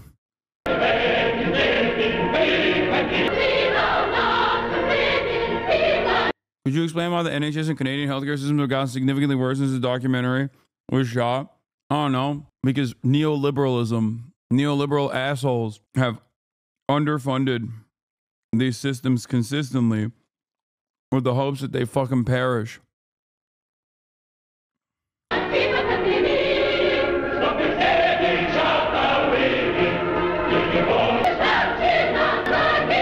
kind of like having a police department and fire department and the library, and I got to wondering, why don't we have more of these free socialized things like healthcare? When did this whole idea that every British citizen should have a right to health care? Well, if you go back, it all began with democracy. Before we had the vote, all the power was in the hand of rich people. If you had money, you could get health care, education, look after yourself when you were old. And what democracy did was to give the poor the vote, and it moved power from the marketplace to the polling station, from the wallet to the ballot. And what people said was very simple. They said in the 1930s we had mass unemployment, but we don't have unemployment during the war. If you can have full employment by killing Germans, why can't you have full employment by building hospitals, building schools, recruiting nurses, recruiting teachers? If you can find money to kill people, you can find money to help people. Right. This the outfit change is so funny. Leaflet that was issued, very, very straightforward. What year was this? This was 1948. Your new National Health Service begins on the 5th of July. What is it? How do you get it? It will provide you with all medical, dental and nursing care. Everyone, rich or poor, man, woman or child, can use it or any part of it. There are no charges except for a few special items. There is no insurance qualifications, but it is not a charity. You are paying for it mainly as taxpayers, and it will relieve your money worries in times of illness. Now, somehow the few words sum the whole thing up. I was amazed when he said this all started in 1948. The British had just come out of a devastating experience through World War II. The country was destroyed and nearly bankrupt. They had nothing. In just one 8-month period, over 42,000 civilians lost their lives. What we went through in 2 hours on 9/11, they went through nearly every single day. Remember how we all felt after 9/11? All of us pulling together? I guess that's how they felt. And the first way that they decided to pull together after the war was to provide free medical care for everyone. Gay, communist. Why didn't they think about the for-profit interests of healthcare CEOs? Their GDP would be much higher. Stupid. Even Mrs. Thatcher said, the National Health Service is safe in our hands. It's as non-controversial as votes for women. Nobody could come along and say, why should women have the vote now? Because people wouldn't have it, and they wouldn't have it. Oh, don't worry. We're fixing that too soon. It takes time, Tony Benn. Don't worry. With enough time, and with enough interest, it will come. Britain, they wouldn't accept the deterioration or destruction of the National Health Service. If Thatcher or Blair had said, I'm going to dismantle national health care? There'd have been a revolution, yeah. Yeah, except, Tony Benn, who I believe has passed away, right? Yeah. On March 14th, 2014, Tony Benn passed away. Now, Tony Benn didn't get to see, he only got to see the beginnings of this collapse. He got to experience the beautiful beginnings of austerity, which will inevitably lead to the demise of the NHS. And it will be crazy because his party will be responsible for it as well. Fun stuff to think about.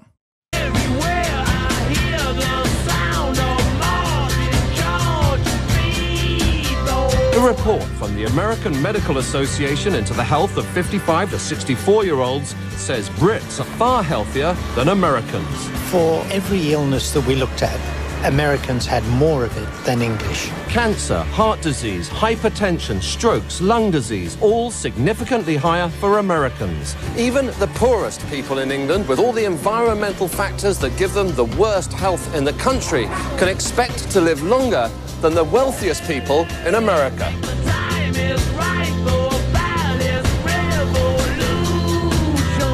I was wondering, though, what's it like for the doctors here in Britain who have to live under this kind of state control?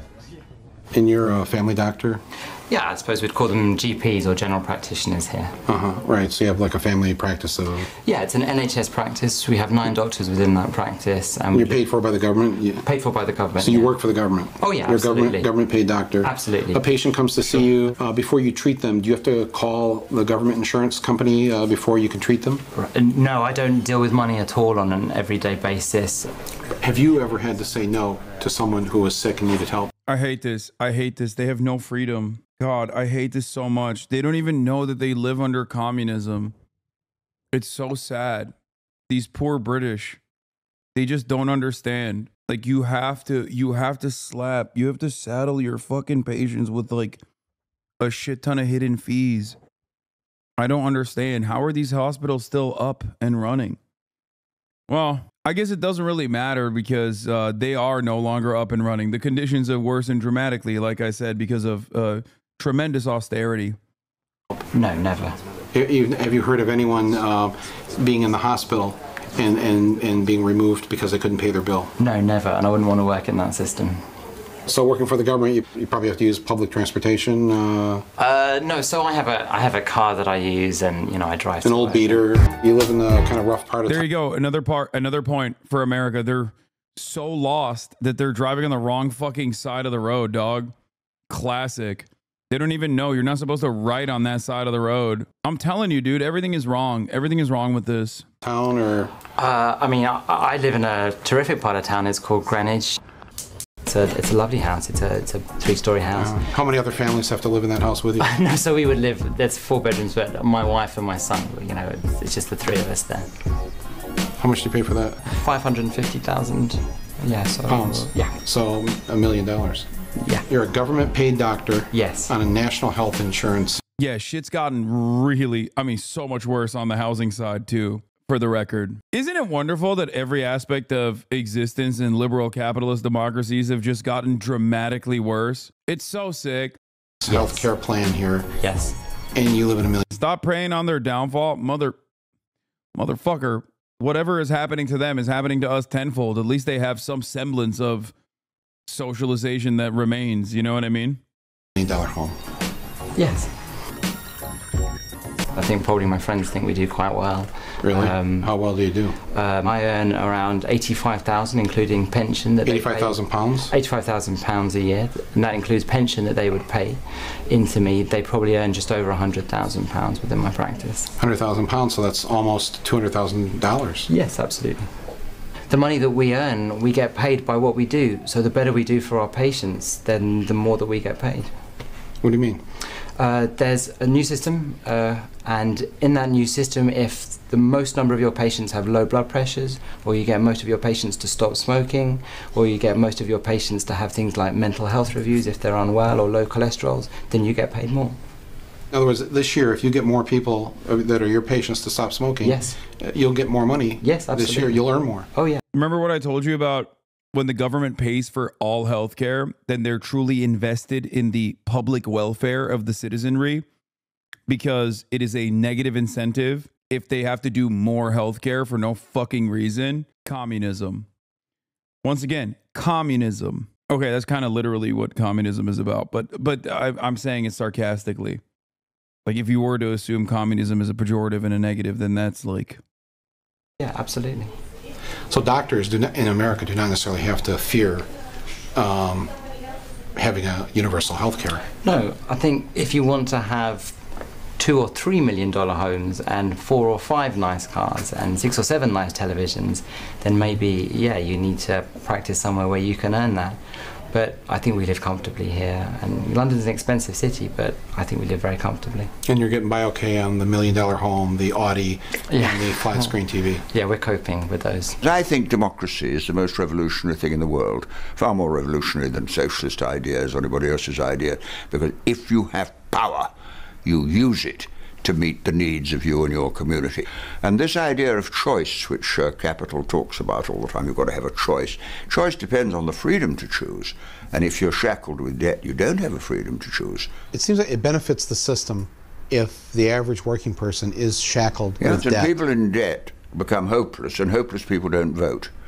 See, they always say everyone should vote, but I think if the poor in Britain or the United States turned out and voted for people who represented their interests, it would be a real democratic revolution. And so they don't want it to happen. So keeping people hopeless and pessimistic. See, I think there are 2 ways in which people are controlled. First of all, frighten people, and secondly, demoralize them. An educated, healthy, and confident nation is harder to govern. And I think there's an element in the thinking of some people. We don't want people to be educated, healthy and confident because they would get out of control. The top 1% of the world's population own 80% of the world's wealth. It's incredible that people... This guy's an old school Keynesian and a social democrat, the perfect example of a European politician offering more for their populace because of the tantalizing ideology of the USSR. Yeah, if there were more... I mean, he's a democratic socialist, by the way. He's not a social democrat. But also, if there were 100 Tony Benns in America, we would literally have... I mean, we would have... It would be like having... It's the equivalent of having 100 Bernie Sanderses. I don't give a shit if they're not card-carrying Marxist-Leninists or whatever. It doesn't matter. People put up with it, but they're poor, they're demoralized, they're frightened, and therefore they think perhaps the safest thing to do is take orders and hope for the best. And hope for the best is what we do, right from the moment we're born. We've got the worst infant mortality rate in the Western world.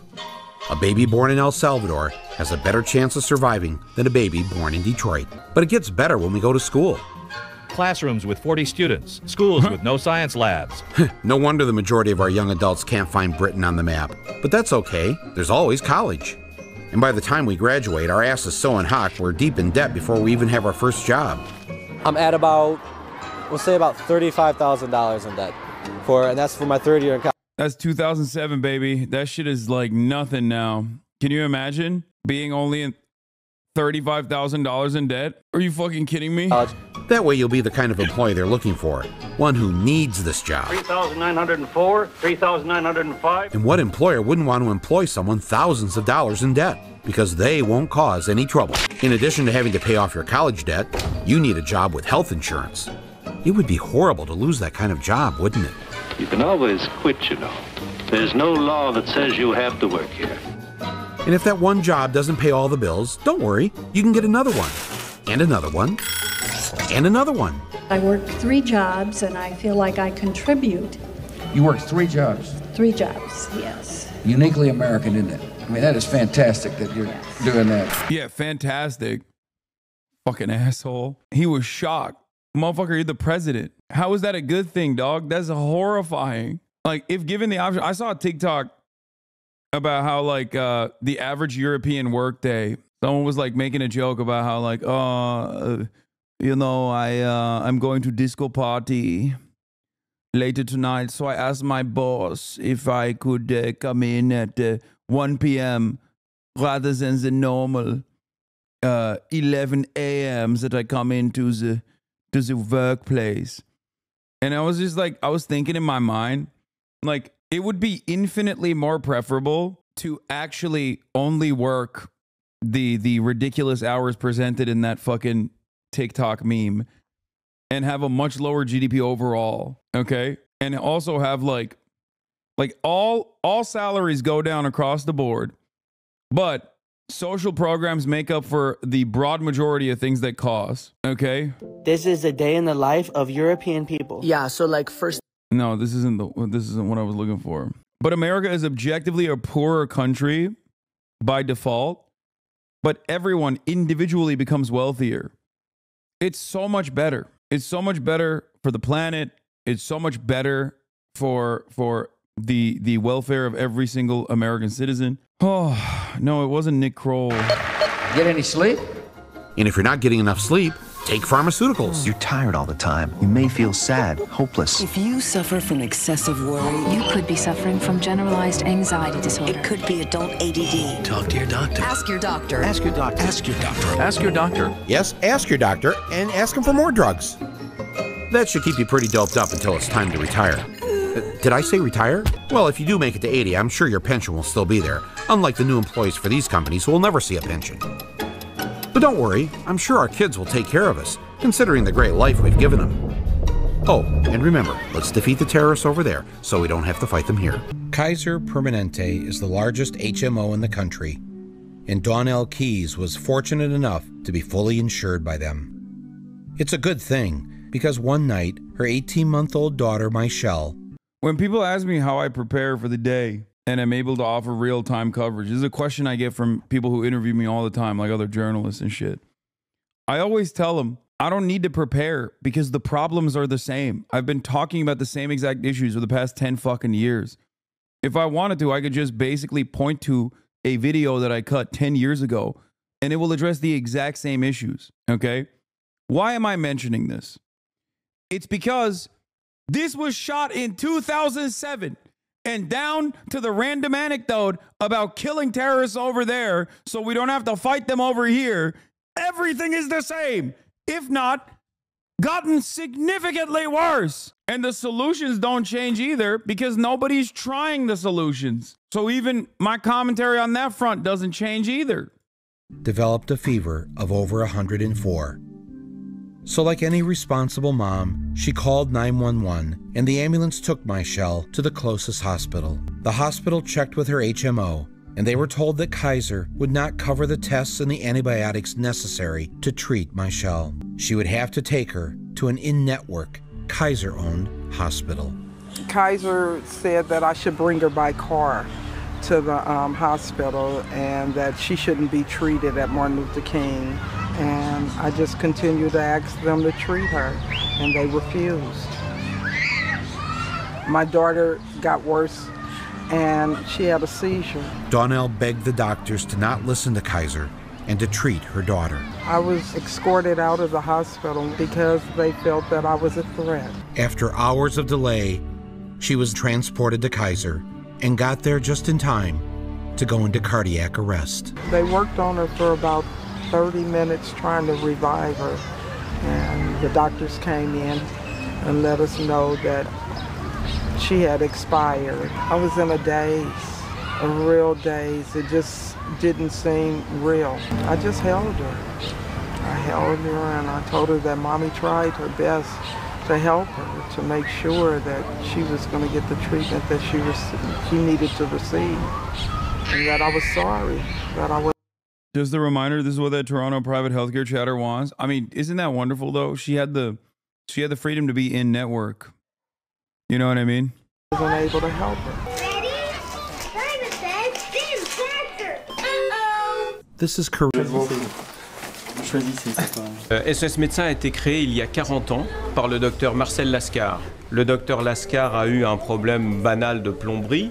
Il a eu une fuite dans sa baignoire. Il a appelé SOS Plomberie, qui est arrivé chez lui en moins d'1 heure. Et il s'est dit, nous sommes dans un pays où on peut avoir un plombier qui vient chez vous en 1 heure et on ne peut pas trouver de médecin aussi rapidement. Where do we go next? So next visit? Yeah. Ouais, dis Bruce.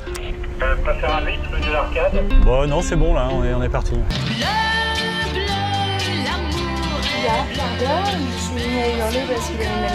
D'accord. Je pense qu'il va avoir la grippe. Prochain. Merci, bonsoir. One thing that I say to anyone who asks me why I'm in this country is that I think it's one of the friendliest countries that I know of, and talk about family values. I mean, child care, health care. We don't pay for daycare. We don't pay. The daycare where I spend my dollar, and I was a teacher. I mean, the standards are very high. So how much does it cost you to have 2 children here in daycare? Like how much per hour? Oui, environ 1 euro. C'est rien quoi. Are you happy with how they're cared for? Oui, très très contente. Parce que on sait que ce sont des professionnels qui sont formés dans des écoles. On va pas dire que c'est des deuxièmes mamans, mais presque. Voilà, moi j'ai confiance. Here, my kids, they're sure that they're going to get, a certain level of care, a certain education. College, I don't have to worry about. What do you mean? You're kidding. Nothing? You can get a college education for free. No way. Yes. Yeah. There's not a sense of desperation. That's the worst part. Right. They rest, they enjoy. And they're happy. And they were able to spend time with their kids. So, the vacations, there's family time. Don't worry, the French government is also collapsing, so it's all good. From what I understand, Mélenchon wants to impeach Macron, which he has every right to do so.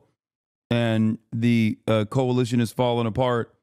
And every non-Mélenchon aspect of the coalition is now looking to build a coalition with Macron instead. Good stuff. Are you against Macron politique? Why the fuck would I be pro-Macron?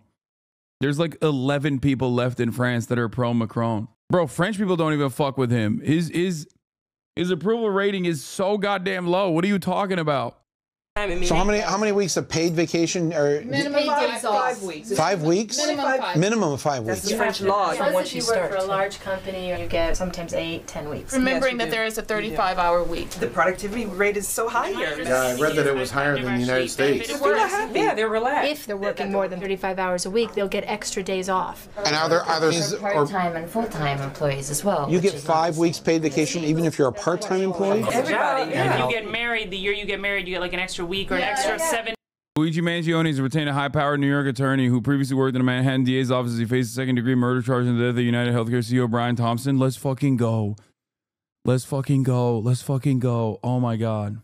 10 days for your honeymoon, in addition to your 5 weeks. You're paid to take your honeymoon. Correct. So I don't know. You want to move to France now? Yeah, if you move. You mean if you're going to move from one apartment to another? One day. You get a day to move and they pay you that day. These are the laws here. When my daughter was 3 months old, there was this free service that will send somebody to your home to give you tips on what to do with your child, how to get them to sleep every single day for free. And they'll come to your house and do your laundry. They will. Stop! When you have a baby. What are you doing? Et les vêtements que la maman a mis à laver pour que j'aille les tendre dans la salle de bain. You from the government? C'est le gouvernement qui m'envoie pour aider. Does she do anything else? If I want, yes. She's of course taking care of the children. Mm-hmm. And I think if I ask her to prepare a meal for tonight, she can do it. Si je vous demandais de préparer ce soir exceptionnellement une soupe de carottes, vous le feriez? No problem. She's coming twice a week, 4 hours a day. So I can do everything I want for me, for the house, for my husband during 4 hours. And it's very precious for me. You don't have any associations, nothing to help like that? No. Nobody from the government comes to your home in America. Dog, you give birth and you have to go right back to work. There are stories of women who have given birth in between lunch breaks. What are you talking about? We don't got shit in this country. God damn it. We don't got shit. That baby's old enough to have a baby, yes. And does your laundry for you if you're a new mother. It's difficult.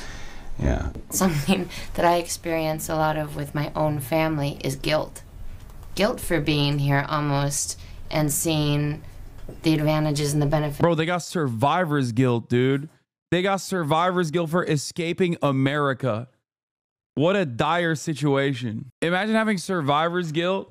I have at such a young age and things that my parents worked their whole life for haven't even come close to touching. And it's really hard to know that you're here in a very privileged position. You know, not living the high life, but in comparison, definitely. And that seems completely unfair. Yeah. One of the things that keeps everything running here is that the government is afraid of the people. They're afraid of protests. They're afraid of reactions from the people. Whereas in the States, people are afraid of the government. They're afraid of acting up. They're afraid of protesting. They're afraid of getting out. In France, that's what people do.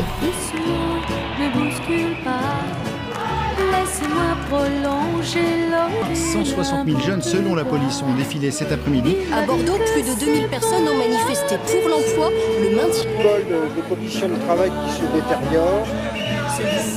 Aujourd'hui, on veut normalement une loi dangereuse. A choisi comme slogan « Touche pas à mon jour férié ». Le lundi de Pentecôte, c'était le travail obligatoire du lundi de Pentecôte. Ça ne passe pas.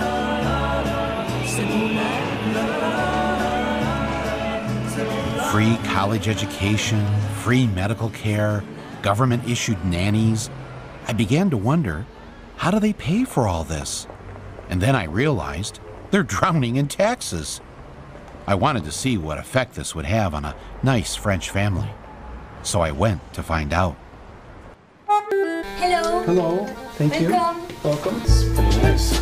You can't say neocolonialism when talking about France in a documentary comparing the conditions in France to the United States of America. We objectively do more of that than they do. Okay? That's the problem. Like, yeah, no one is arguing against the bounties of French colonialism, okay? Except we do that way more. And we don't see any of the fucking benefits. Ça, c'est la pièce à vivre où nous, en famille, nous prenons un apéritif, nous regardons. It's the news. Yes. What is your combined income for the two of you together for, say, 1 month? Notre revenu s'évalue entre 6 et 7 500 euros par mois. You're an engineer, she's an assistant, not bad. C'est la chambre d'Anthony, le plus petit de mes enfants. D'Alexandre, chambre d'Alexandre. And how much do you pay each month on your mortgage? 1,200 or 300 euros a month. Et donc ma chambre. How many cars do you own? Two. Two. Do you owe any money from medical bills? Non. Non, parce que le système a payé pour nous. Is there any other debt, loans, anything? Non, on n'a pas de dette. Non, on n'a pas. Only l'appartement. And what are your other? The fish. Ouais. The fish as vegetables.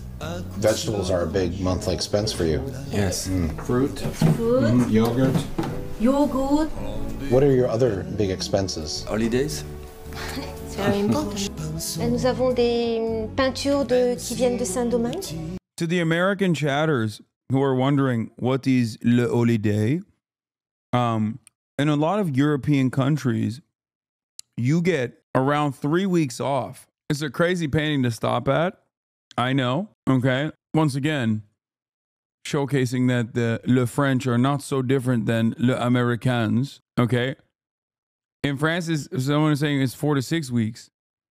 So just so you understand, because Americans don't know what that is, but that's when you don't have to work and you go oftentimes to other countries, like warmer countries, warmer climates, and you get to spend time with your family and enjoy yourself. That's not a thing that exists in America, so I just wanted to make sure that you understand. Ça, c'est ma collection personnelle de sable des voyages. Là, nous avons du sable qui vient de Ceylan. Cape Town, Égypte, Masai Mara, Kenya. Et like. Are you happy? Yes. Ça ne se voit pas? Yes, paid time off, yes.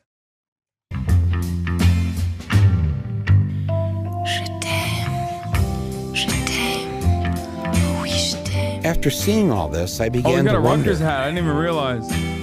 was there My a God. reason our government and our media wants us to hate the French? No, there's good reason.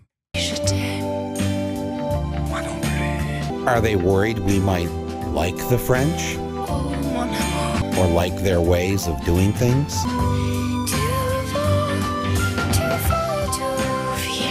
It was enough to make me put away my freedom fries. I wouldn't go that far, you know? Meanwhile, back at home, hospitals had found a new way to deal with Yeah, never forget when France refused to, I think it was invading Afghanistan or Iraq. America was like, how dare you? And they tried to change the name of French fries to freedom fries. It was Iraq, right? Yeah.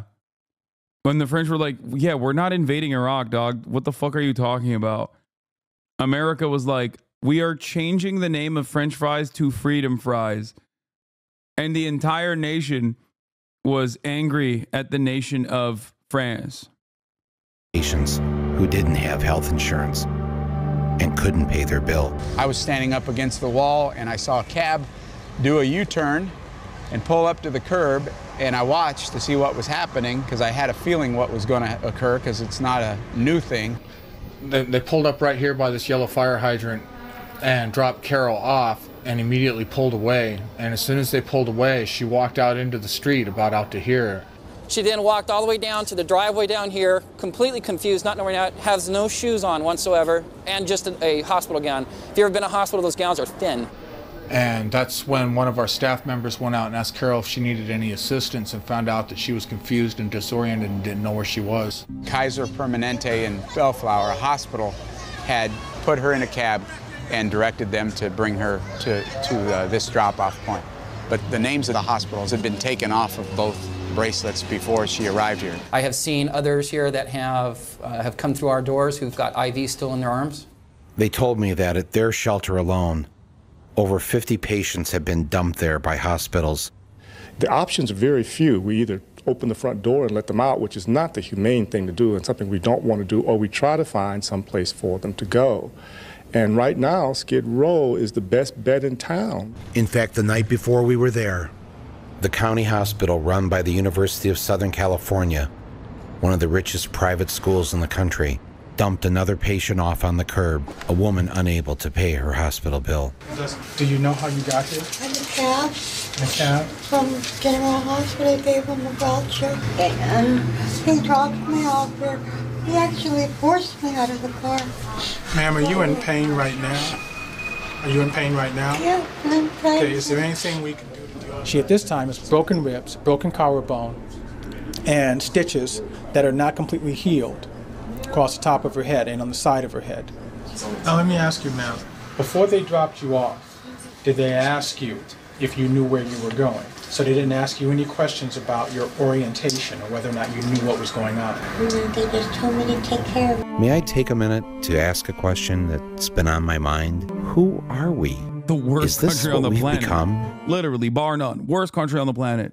Straight up. Even the most tyrannical, even the most ruthless, tyrannical, brutal fucking governance still has like some semblance of governance in mind. They're not so purely profit-minded. America, on the other hand, richest nation on the fucking planet, does this shit. We could be taking care of every single goddamn individual. Straight up. That's what makes this so much worse. Because we have the opportunity. Many countries don't have the opportunity. You know what I mean? They don't. They don't. They don't have the opportunity. They don't have the money. They don't have the wealth. They don't have the freedom.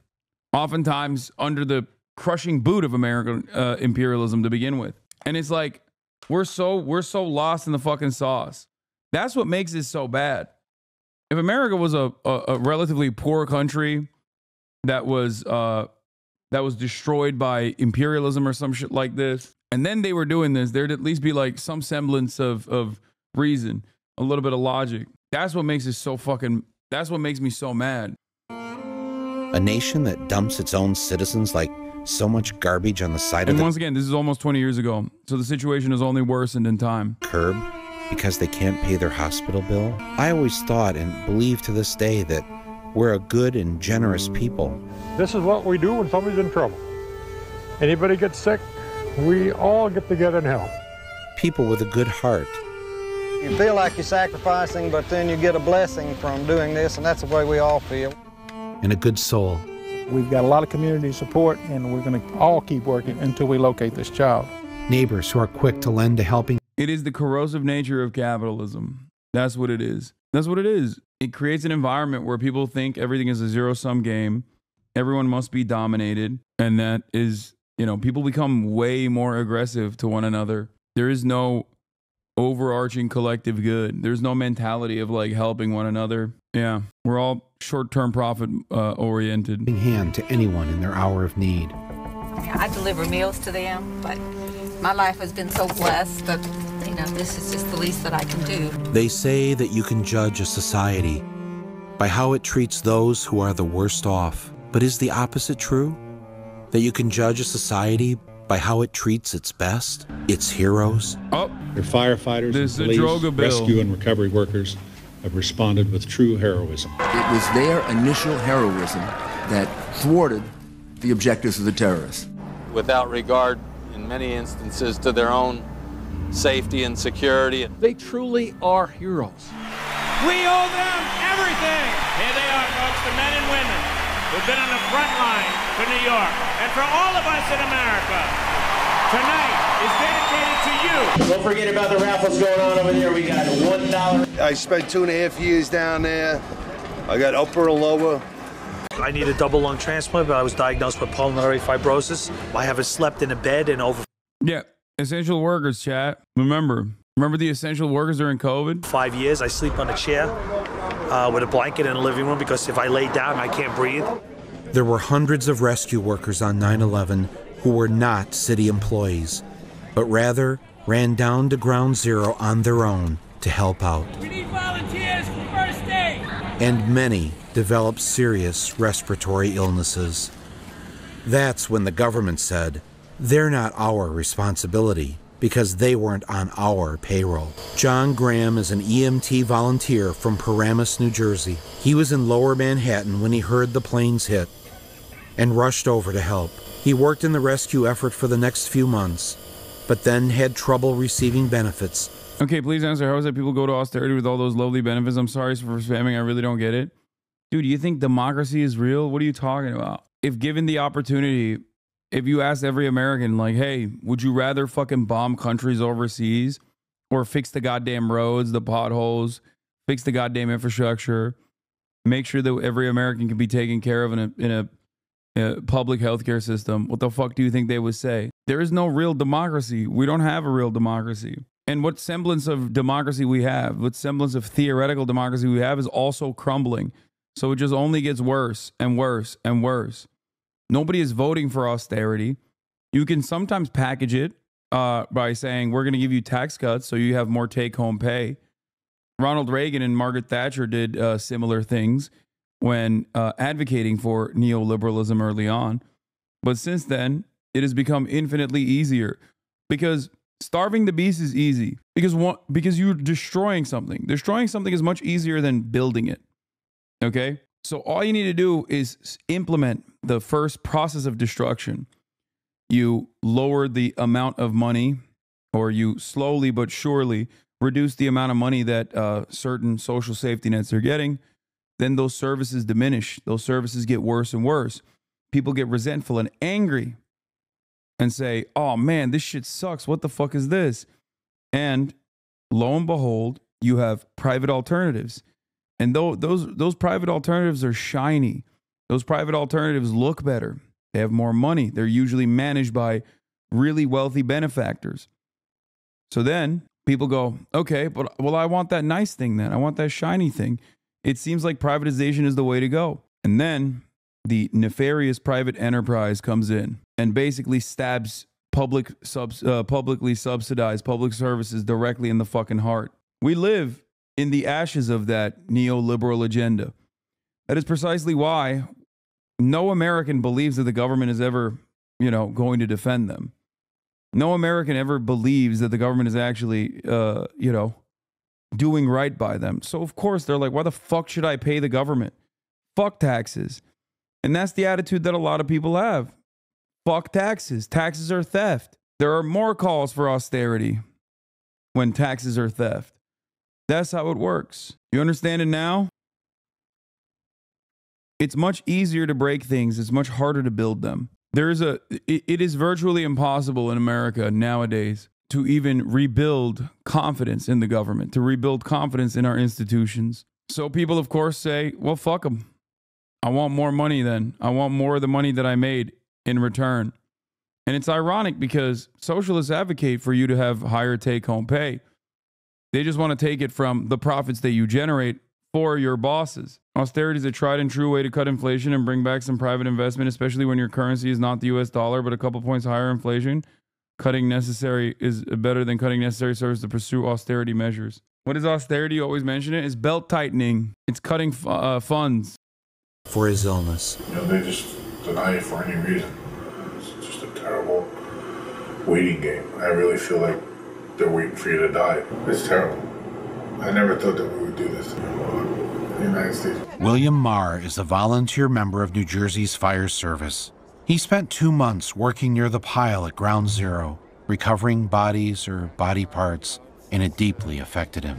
I'm experiencing a lot of disturbing dreams, or whatever you'd like to call them, and it affected what I was doing at night, and unaware of it because I was asleep and I was kept grinding and grinding. The teeth, the upper fronts are damaged practically beyond repair because of my constant grinding over the last 3 years. I've been before a workers' comp board already for the 9/11 Volunteers Fund, and I've been denied 3 times, and hopefully I will go on my 4th appeal soon if I can get the necessary documentation. Of course, there was a $50 million fund set up, supposedly to help rescue workers. Ladies and gentlemen, the Governor of New York, George Pataki. But the government, like the health insurance companies, made it very difficult for people to receive help. You have to have spent a certain amount of time here at Ground Zero. You have to be able to establish that. You do have to file an affidavit within the next year relating your work experiences at Ground Zero. And then even with all of that, It's not automatic. There is a presumption when certain illnesses occur, but that presumption can be rebutted by other medical evidence. So we think it is a very fair approach that protects our heroes. I'm sorry. Reggie Cervantes was a volunteer emergency medical technician on 9/11. Nothing makes it go away sometimes. Not water, not cough medicine, not anything. It's burning in my throat and irritated, and it just gets me to coughing, where sometimes I have trouble breathing because I can't catch my breath. Reggie spent her days at Ground Zero carrying bodies and treating other rescue workers. My airway was totally burned that first week. I had trouble breathing by then. But we wanted to see if we could dig anybody up alive. We wanted to see if we had lost anybody, if we were still missing somebody. I wanted to help. I was trained for this. You know, you see somebody who's in need, you help them. Reggie had difficulty getting treatment. Too sick to work and with no income, she was forced to quit her job and used her savings to move her and her kids out of the city. It's hard to figure out how you're supposed to get help. We're trying to go about it the right way, but we're ignored. But not everyone after 9/11 was ignored by the government. We're now approaching the 5-year anniversary of the 9/11 attacks. So I'm announcing today that Khalid Sheikh Mohammed, Abu Zubaydah, Ramzi bin al-Shibh, and 11 other terrorists in CIA custody have been transferred to the United States Naval Base at Guantanamo Bay. That's right. On that island today are some of the world's most hardened enemy combatants.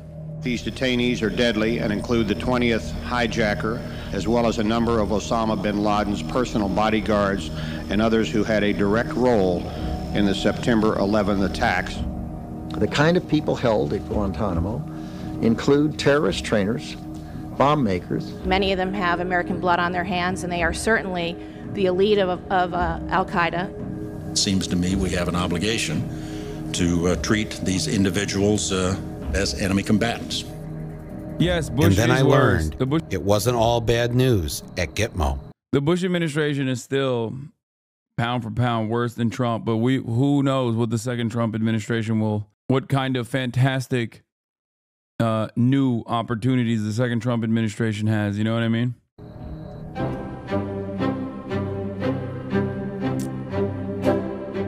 Detainees representing a threat to our national security are given access to top-notch medical facilities.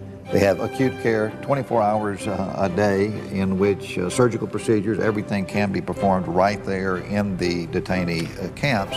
This is the dental clinic, or the health clinic / dental clinic. We have a physical therapy department. We have x-ray capabilities with digital x-rays. We have one single operating room. The health personnel to detainee ratio is 1 to 4, remarkably high. They do sick call on the blocks 3 times per week. Care for them there if they can, or bring that detainee back to the clinic to be seen there. Screening for cancer has taken place there. Colonoscopy is a procedure which is performed there on a routine basis. We have diabetes, we have high blood pressure, high cholesterol. We do periodically monitor the weight and nutrition of the detainees so that we can track those detainees to make sure we're seeing them frequently, monitoring their labs and their overall health. Their medical attention, they get way better medical treatment than I've ever had. Yeah, they literally force feed them in those facilities when they go on hunger strike. Hey. Top-notch medical care, baby. So you think it's as good as most HMOs in the U.S.? Certainly very similar and as good, sir. I leave with an impression that healthcare there is clearly better than they received at home and as good as many people receive in the United States of America. Wow.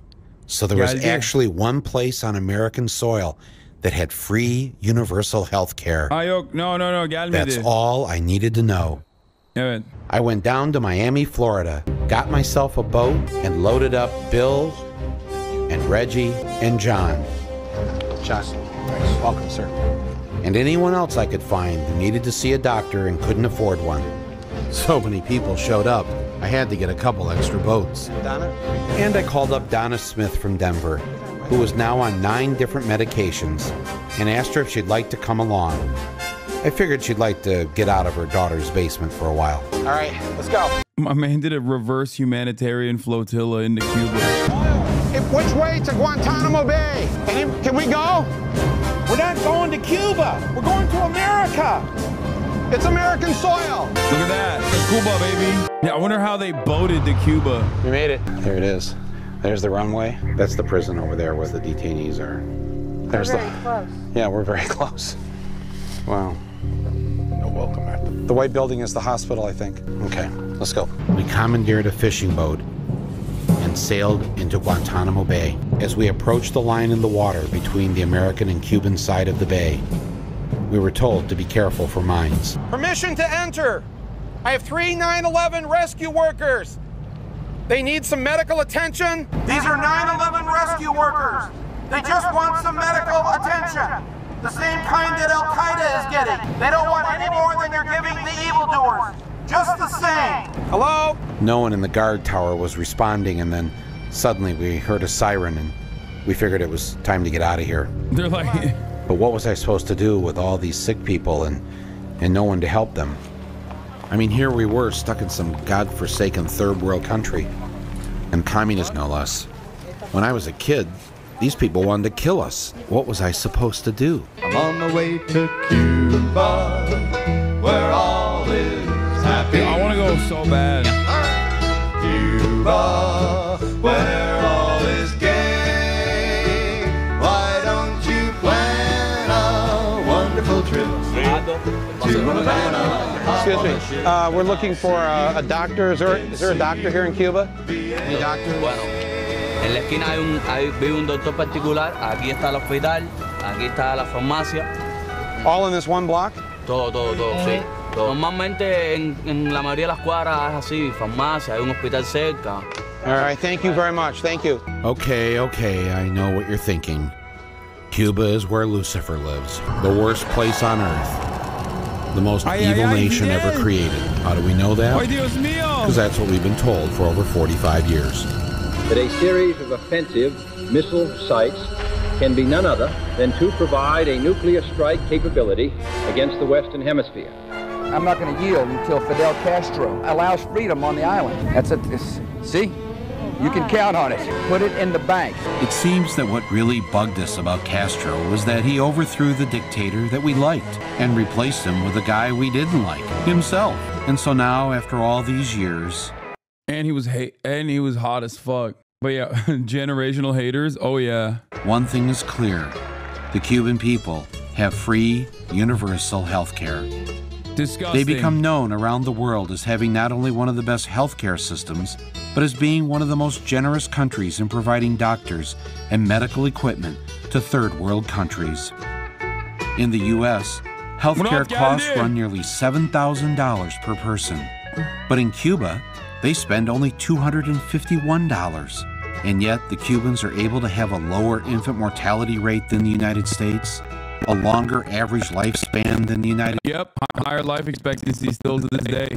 They preventive medicine. And it seems that there's a doctor again every block. Gross. They're all look away, chat, look away. He sold me on the whole, like, we must kill our enemies dead shit. And then it turns out it was a fucking debate. It turns out he was actually sucking on that communist dick, dude. I hate this. Gross. It's so much better in America, dude. Yeah. Can you imagine people getting too much healthcare? I hate that. I hate that a lot. Yeah. What does the Economic Freedom Index say about Cuba? Huh? Checkmate, libtard. The saddest part about all this is there's so many people with the same issues with their healthcare and feelings against Cuba that voted for Trump in November, but we can't even blame them either because I can't think of one thing Kamala Biden did to fix this other than be like, prescription drugs no longer $700, it'll be $60 per pill. Not even. Only certain insurances. Not certain insurances. Only certain types of prescription drugs will be $35. And when it comes to healthcare, seems to be that they don't do it for a profit. Anybody need medication right now for the pharmacy? Why don't you leave your cares and troubles behind? But nevertheless, we're glad to see you. Are you the pharmacist? You have this? Is this one similar to yours, or? Yeah. It's $120 in the U.S. This is $120. I just want you guys to understand something, okay? United Healthcare, its overall revenue in the fiscal year 2024, its overall revenue, not pure profit, just revenue generated, is almost five times the GDP of the entire island nation of Cuba. United Healthcare, one healthcare company, one private healthcare insurance provider in the United States of America, has generated 5 times the revenue as the gross domestic product of the entire island nation of Cuba.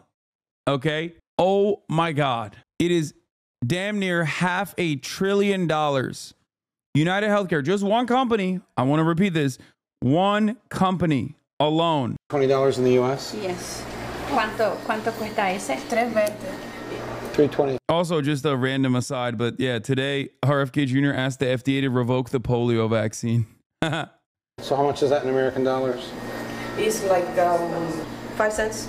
5 cents? Yeah, more or less. Hay una doctora, te voy a dar el nombre. Y usted, aunque sea, entiende por qué. Sí. Voy al médico. Sí, ve ahí. Thank you very much. Muchas gracias. $120 is a lot of money when you're getting $1,000 in Social Security disability and you need 1 or 2 a month.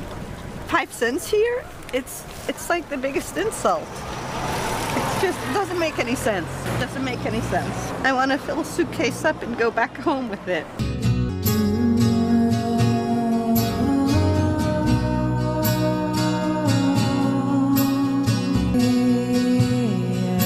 I took my group of sick Americans to a hospital to see if they could get some care. They didn't ask for money or an insurance card. Regina Cervantes. Just their name and date of birth. Febrero 22. That was the entire intake session. Nos sentimos muy agradecidos de recibirlos hoy en el día y al igual que hacemos con todos los pacientes, brindaremos una atención médica de la más alta calidad. Si logramos que se sientan bien atendidos y que mejore su problema de salud, realmente cumpliremos con nuestro objetivo. Thank you very much for doing this. I don't get it. Do these doctors not understand that like it's fucked up that they're not getting paid enough, and also simultaneously they're living in the communist socialist shithole of Cuba? I don't get it. I don't understand. Where is the profit incentive? What about the profit margins? How does this work? Wait, certainly though, certainly there can't be any innovative medical products in Cuba, right? Certainly. Because obviously I've been told my whole life that without incentives, financial incentives, there is no real incentive to innovate medically, right? There's no, like, I don't know, vaccine for lung cancer, for example. Like, there's no way. If someone were to tell me, what is this Wikipedia page? Sema-Vax EGF is a vaccine used to treat cancer, specifically non-small cell lung carcinoma. It's composed of recombinant human epidermal growth factor, conjugated as a protein carrier. The vaccine was developed by the Center of Molecular Immunology and... What? Are you telling me that in spite of the fact that they don't have a profit incentive, that they were able to... What's next? Since 2011, they've had a lung cancer vaccine? Well, America has issues with lung cancer. I'm sure that it's readily available in the United States of America, right? Right? Wait, the United States embargo against Cuba forbids U.S. citizens from seeking medical treatment in Cuba. However, some cancer patients in the U.S. have defied the embargo and traveled to Cuba to get treatment for Sema-Vax. No. You mean to tell me that Cuba, in spite of the profit incentive, was able to... Wait, it's against the law to seek out this lung cancer vaccine? I'm sure it's incredibly costly, right? I wonder if this article will mention how expensive it is. It's probably like $1 million, right? Like, I assume. Like, it's gotta be super expensive. It costs approximately $1 per shot to manufacture. You know, I'd rather die of lung cancer than get this goddamn socialist medication, okay? That's what I say. It's given by nurse practitioners, so it doesn't even count. China now has a diabetes vaccine / cure. I wonder if there's some kind of correlation. I thought that they were also doing, yeah, you might as well die a true American than fucking go to Cuba. I asked them to give us the same exact care they give their fellow Cuban citizens. No more, no. Rather than profit incentive, the reason in the US, because drug development is super costly, so companies need to, oh, no way. Dude, companies need to offset the risk? That's so crazy. Drug development is famously not costly anywhere else. Why didn't I think of that? Dude, why didn't I think of that? It's not actually the profit motive. It's the thing that we're saying is not the profit motive as a substitute for the profit motive, even though it is the profit motive. It's those pesky regulations. It's just crazy because it's still publicly funded research that these guys get the patents from. But, you know, a lot of the novel chemical compound discovery actually happens in the publicly funded research side. But I guess there's got to be some reason for why there's so much R&D spending happening in the pharmaceutical industry outside of the publicly funded labs. Oh, that's right. They're doing research and development to develop new ways to juggle patents to ensure that they continue sitting on patents, extending it by 7 years, year over year, to ensure that there's no generics. And oftentimes when there's alternative cures that are discovered in the process of R&D, if it is at the end of the lifeline of said patent, oftentimes companies will just toss aside that research because the reality of the matter is that drug will no longer be maintained because there's generic alternatives that can be sold at much cheaper, and therefore the profits have completely the profit motive has been eliminated, which is of course anti-innovation. Famously, that's why when the guy who invented insulin was like, I'm gonna make as much money as I possibly can off of this drug. That's what he said. I remember. It was a Canadian guy, right? The guy who was like, I hope that everyone makes a lot of money off of this invention. I am going to sell it. I'm going to sell this patent for what? Wait a minute. Some chatters are telling me that he sold the patent for $1. What? $1? Wait a minute. What a dumbass. Does he not know? What a dumb fuck. Okay, I'm done being sarcastic. Everything I said is sarcasm for the fellow neurodivergents in the chat. I'm being sarcastic, okay? The notion that you need money as a primary incentive to do good is contradicted by history, where massive leaps of discovery have occurred throughout time by many people who did not give a single fuck about making money, including but not limited to, obviously, Cuba. Less. And that's what they did. I'm Dr. Roque. I'm an internal medicine specialist. John Graham. Yeah, someone in the chat said Cuba is so poor because of how much they spend to develop these types of vaccines or these types of medicines, not the 80-year embargo. My lungs hurt. I have pain. I get pretty severe nosebleeds at times. I get terrible headaches in the middle of the night, but I haven't been evaluated for the sleep apnea for 9 years. Yeah, I have many medications for lung problem. Almost every medication for lung problems. After 9/11, since some things that have happened, my teeth started falling out. Because of certain conditions, I was grinding. This one test that they recommended I take is about $5,000 to $7,000. The dentist that I talked to, it's like $15,000 or more. Now it's 2 years. I have no medical coverage, so I can't go for the last part of the test. No se preocupe que todo eso va a ser estudiado. It's okay. Everything's gonna be okay, right? Yes. It's so hard for me to digest somebody saying it's free because 20 years of our lives have been spent fighting. So I am so grateful. No. You don't need to say that, okay? Thank you. Thank you. Okay. Come on, don't cry. Everything's gonna be okay, right? Thank you. At least what we can do, right? Cuba es una pequeña islita del Caribe, con muy pocos recursos. Se puede hacer mucho por la salud del ser humano, y eso no ocurre en Estados Unidos de Norteamérica. ¿Por qué nosotros podemos y ustedes no? Ahí sí tendríamos que darnos cuenta, porque un país, mientras más produce, puede cuidar mejor a su gente. As a capitalist, seeing all this wasted profit potential makes me so sad. I know. Why is nobody talking about the healthcare CEOs?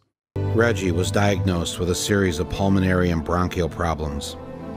The Cuban doctors gave her a treatment plan to follow back home, along with some of those 5-cent inhalers. William Marr received a number of treatments on his neck and his back, and having ground down his teeth for 3 years straight due to post-traumatic stress disorder, he left Cuba with a new set of teeth. After a series of tests on his heart, lungs, blood, and stomach, John now knew what his ailments were.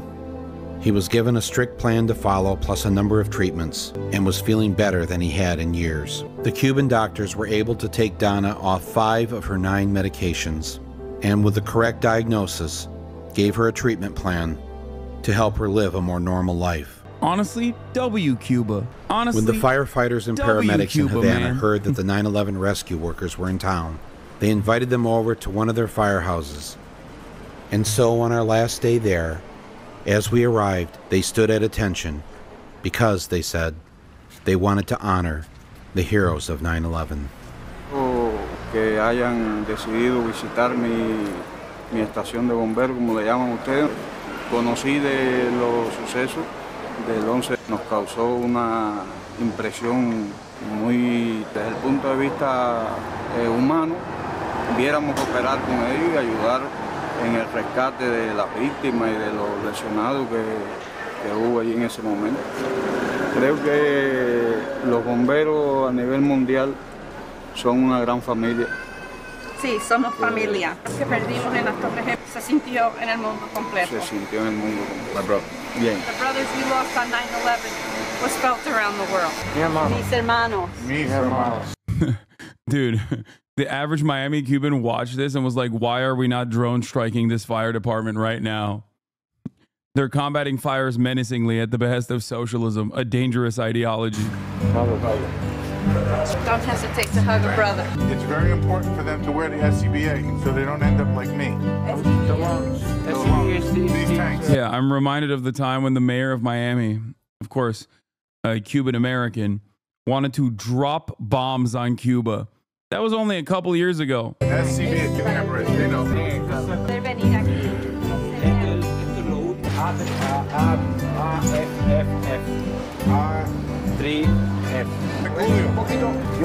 None of this feel-good stuff supposedly changes the fact that Michael Moore is wrong for breaking international law and defying U.S. sanctions.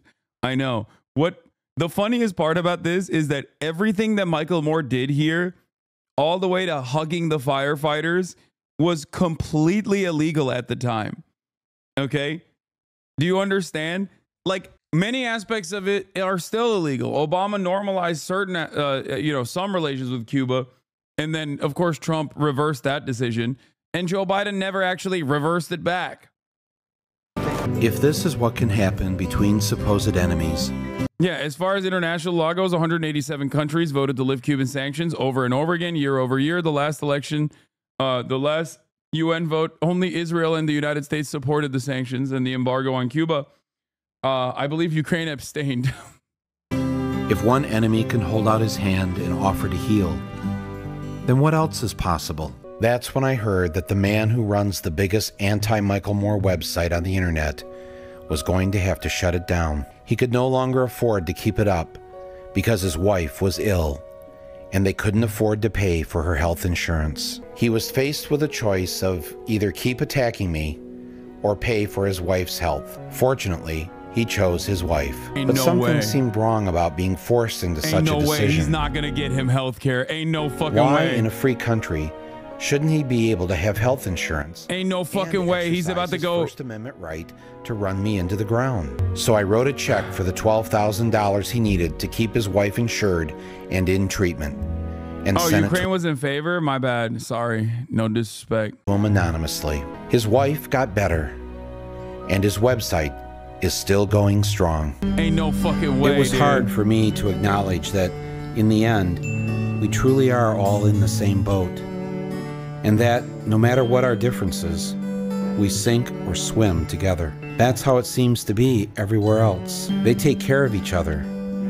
no matter what their disagreements. You know, when we see a good idea from another country. Yeah, no, Ukraine.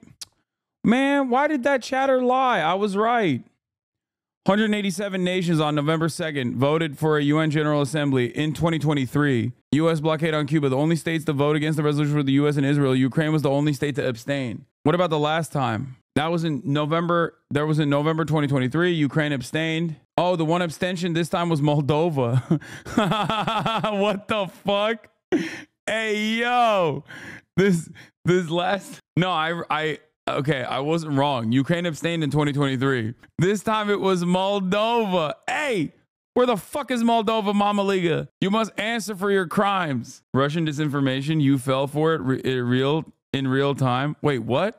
Russian disinformation, bitch, I was right. They did abstain in 2023. Walking Eye Hack says, I texted Michael Moore about being on stream. I'll let you know when I hear back, brother. This is not a joke. Thank you. We grab it. If they build a better car, we drive it. If they make a better wine, we drink it. So if they've come up with a better way to treat the sick, to teach their kids, to take care of their babies, to simply be good to each other, then what's our problem? Why can't we do that? They live in a world I don't of believe we, that. not me. I don't believe this. Luigi Mangioni's a villain, 53%, hero, 10%, neither, 22%. Yeah, I don't believe that. Nope. Fake polls. Fake polls. Bullshit. We'll never fix anything until we get that one basic thing right. And powerful forces hope that we never do. And that we remain the only country in the Western world without free, universal health care. You know, if I make a hater website about you, would you pay my student debt? Fuck no. There are also a shit ton of people who do that already. I think I'm in a different predicament than Michael Moore, okay? Ain't nobody's doing old-ass fucking websites that 10 people visit anymore, okay? They're very prominent on YouTube. No, if we ever did remove the chokehold of medical bills, college loans, daycare, and everything else that makes us afraid to step out of line, well, watch out, because it'll be a new day in America. In the meantime, I'm gonna go get the government to do my laundry. Okay, that was amazing. Fantastic documentary. Shouts out to Michael Moore for making this free. And he has more. He has Fahrenheit 11.9. He's done so many of these. Honestly, Michael Moore. But that's all for today. Okay, that's all I got.